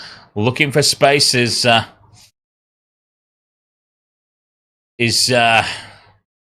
O'Sullivan. O'Sullivan's all bandaged up everywhere.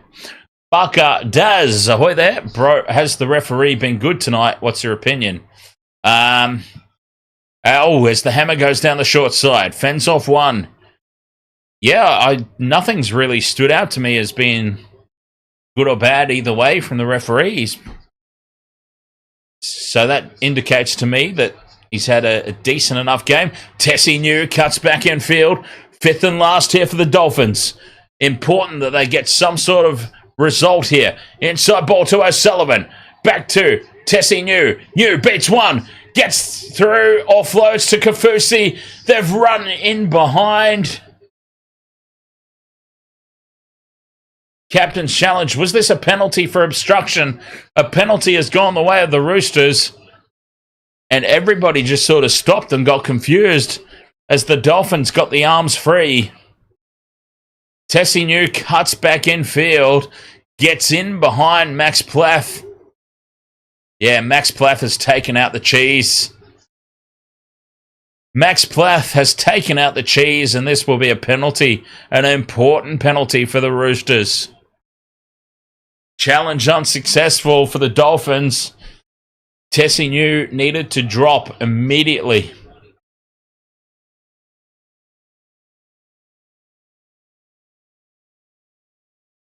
Two and a half minutes left. Advantage Rooster. Big time. Advantage Rooster. 2 minutes remain. Roosters play it on halfway. Tackle 2 now. Taylor May. 40 out from the Dolphins line. They could put this game to bed with a drop goal. Are they thinking drop goal? Is it even a consideration here from Sam Walker? I tell you what, a Sam Walker drop goal would cap off a man of the match performance for him. 30 metres out from the line. I think they are setting up here for a droppy. Taylor May. Very flat-footed, the Roosters attack here. Signals to me the drop goal is on. Cheese staying on the short side. Crichton goes into contact. 5th and last now. They have run away from the posts. They're probably just going to keep the ball down here, the Roosters. Very flat line. Cheese puts the grubber kick in, and the Dolphins have it 10 metres out. There was no thought of the drop goal. They didn't want to potentially give away that 7-tackle set. This is it now for the Dolphins. They have to go the length of the field, 90-plus metres. Bromwich. Tackle 2, 20 metres out. Well, that's the third, actually. I think that's wrong. Down the short side they go. Farnworth steps through 1, fends away from another. Cheese runs across and brings him down. Outside the 40, Katoa runs across field. Out the back to O'Sullivan. Cut out pass to Avarillo. Avarillo takes them on the outside, but the Roosters slide across and bring him down. 5th and last. This is it. This is it from halfway. O'Sullivan puts the ball high. Down midfield. Bostock races through. Tedesco loses it. And that's a knock on. Play on, says the referee. Play on, says the referee. The Dolphins are flapping their arms around everywhere. The Dolphins have turned into Flappy Birds, appealing for a knock-on. I thought it was a knock-on from Tedesco. No call from the official. Oh, wow. they would have had another couple of plays. No call for the knock-on. And the Roosters will hold on here, 40 points to 34. Another defence optional game this weekend. A 6-point victory for the Rooster.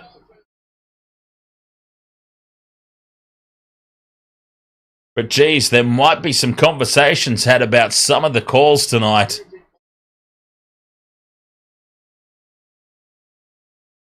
I would dare say that Uncle Wayne will not hold back in sharing his opinion on some of these decisions, especially right at the death there. I thought a clear knock-on.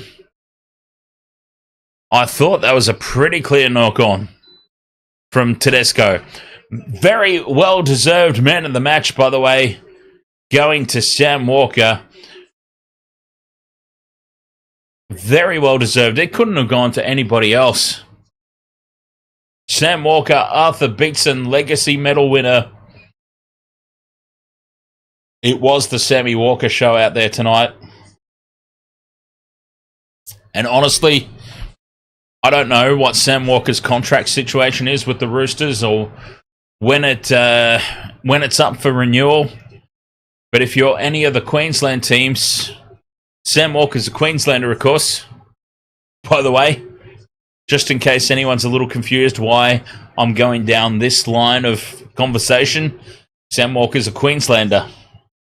If you're any of the Queensland teams, you are surely keeping an eye on Sam Walker's contract scenario, and you're building up a war chest in the salary cap to make a play at him. Surely. Except for the Broncos, because the Broncos have pissed away all their money on Ezra Mam and Reece Walsh, so they couldn't afford him.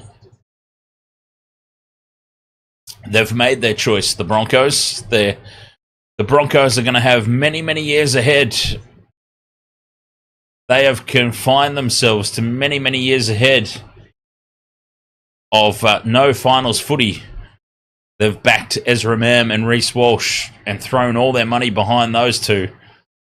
They can't afford a game breaker like Sam Walker.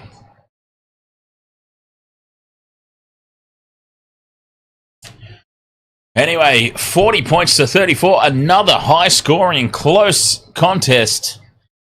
Some interesting decisions in this one as well, but overall, I think the referees have been okay tonight. Curious to know what you think, though. Waste of Water Sports chat room. I'm going to have a quick break to end this game, and we'll be back to wrap everything up here on Friday Night Footy right after this.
All right. Waste of Water Sports, welcome back. Full time here, victorious. 40 points to 34 were the Roosters. Felix Kembu, ahoy there, all the way from PNG. Very nice, mate. Very nice. Cheers. PNG, as I always say, a very rugby league loving nation. By the way, I think PNG are in joint partnership for hosting the next Rugby League World Cup. Look, I always say World Cup. When we're talking about Rugby League World Cup, we do let's be honest. We love Rugby League. We love Rugby League here. We cover the NRL. It's the core of the channel. So when we say Rugby League World Cup, we're not taking the piss. But let's be honest, it's not really a World Cup, is it? What Rugby League puts up. But hey, credit to them for trying. I'll say that. 110%. But yes, Australia and PNG co-hosting the next Rugby League World Cup, from what I understand. UFC OnlyFans says Manu had a quiet night not to get the try that he needed for his same-game multi. And the same-game multi streak, I suppose, in that respect, has come crashing back down to earth. Which happens. Yeah, Joey Manu was kind of quiet. It was the Sam Walker show. Sam Walker completely just raced away with man of the match. Raced away with the Dally M points, all of them. Sam Walker takes all the Dally M points tonight. Simple. Simple decision. Speaking of the Dally M, surely Jerome Hughes. It's got to be Jerome Hughes. Honestly, I had a lot to say last year, didn't I, about the Dally M Award winner. Dally M Award winner. I don't think there can be any question this year, though. If Jerome Hughes doesn't win it, honestly, the whole system needs to be looked at. Because he should be he should be so far ahead, Jerome Hughes. He should just be so far ahead in the ratings that we won't see another, just stupid nonsense end of season fight back like we supposedly are supposed to believe happened from Kalen Ponga last year. What a joke. Hamish McKenzie, ahoy mates. How's the new PC going, by the way, Hamish? We might be able to play some games.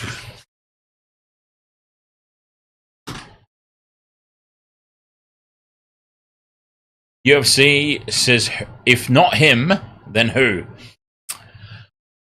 I mean, I would like to say, if not Jerome Hughes, it would be Dylan Edwards. The problem for Dylan Edwards, of course, and we've talked about it before, UFC, right? We've had such discussions in the past of, oh God. Yeah, we've had such discussions in the past, right, about the flaws in the Dally M system. The problem that Dylan Edwards has, apart from he's been out injured since Origin, that's going to count against him in a close race. But the fact that he plays for the Panthers, means points are hard to come by for Dylan Edwards because he is constantly sharing them around. It's a big flaw. It's really a big flaw in the system, in my opinion. But anyway, I am but a small-time YouTuber, so my opinion doesn't really count for much in the final wash-up of things, but surely I'm not alone in that thinking that the whole system is flawed at its basic premise. It makes it very, very difficult for certain players in certain teams to ever win it. But anyway, I digress. Oh, you're still doing file transfers. Oh, God in heaven. Oh, wow. Yeah, that must be painful. Still doing bloody file transfers. My God.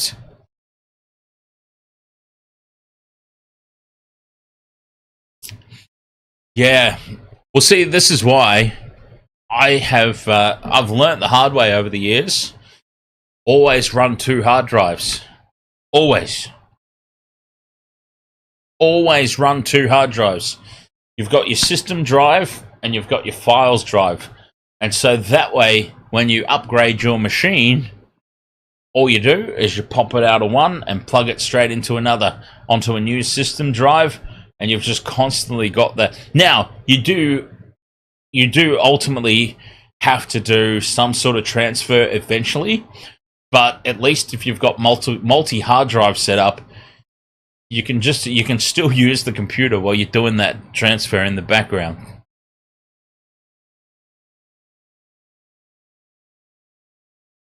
So that's what I learnt to do. But of course, you know, I don't want to be what's the word? I don't want to be that guy that's just like, because not everybody is fortunate enough, I suppose. Not everyone's fortunate enough to be able to have that sort of setup, I guess is what I'm saying. I'm trying to say this in a way so as not to sound like a complete asshole. is what I'm saying here, because I understand all this computer gear is not cheap. So not everybody can justify constantly having this rotation of, I'm just going to shut up now. I feel like I'm just dig. Dan Jam says, sounds like a lot of porn. Well, you don't need, see, here's the thing, you don't need to save porn anymore. You've got all kinds of different websites available. That I don't know the name of any single one of them, by the way. But yeah, you don't need to clog up hard drive space anymore. It's all just. You know what? I feel like I should go.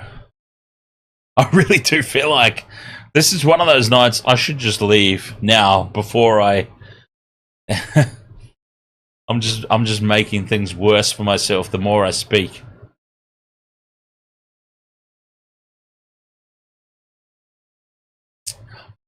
I could do a segment on computers. Hang on, me? I don't see how it could fit with Wasted World of Sports, but welcome to the Wasted World of Sports Tech Corner.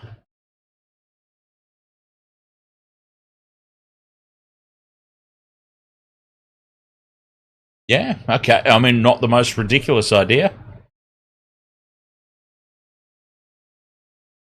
Now that I've said it out loud, not the most craziest thing.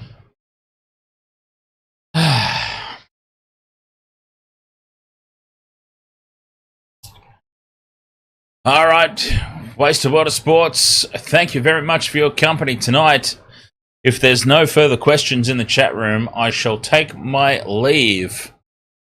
I'll hang out on Discord for a little bit tonight, because why not? It's Friday night. Friday night, the night is young. Let's party. I've got to do some filming for my other channels tonight at some point.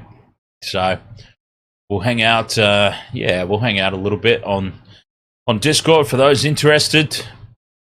Apart from that, yeah. I'll catch you guys later. Yes, thank you very much for your company, as always. If you would like to support the channel, I'm going to run a couple of ads at the end of this, so if you wouldn't mind sticking around for it, every little bit helps.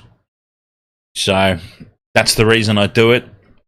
I don't expect you to, but yeah, do feel free to stick around if the ads play at the end. Otherwise, yeah, catch you guys later. Yeah, tomorrow there's a couple of games coming up tomorrow.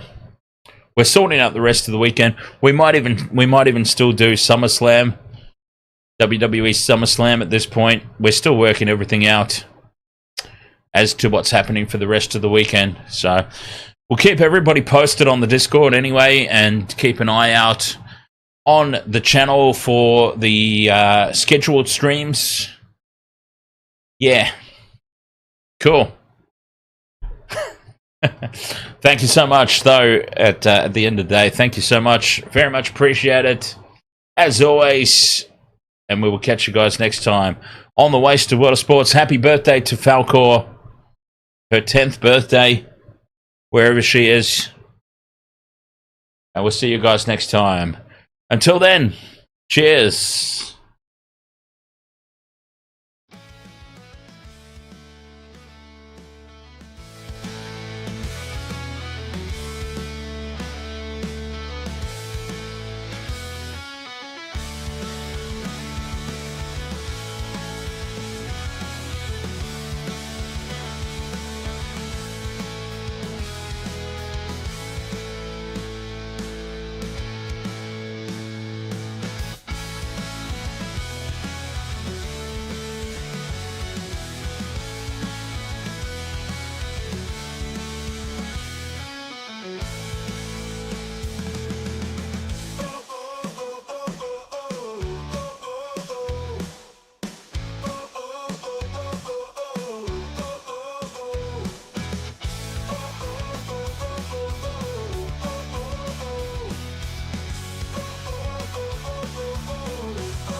Farmer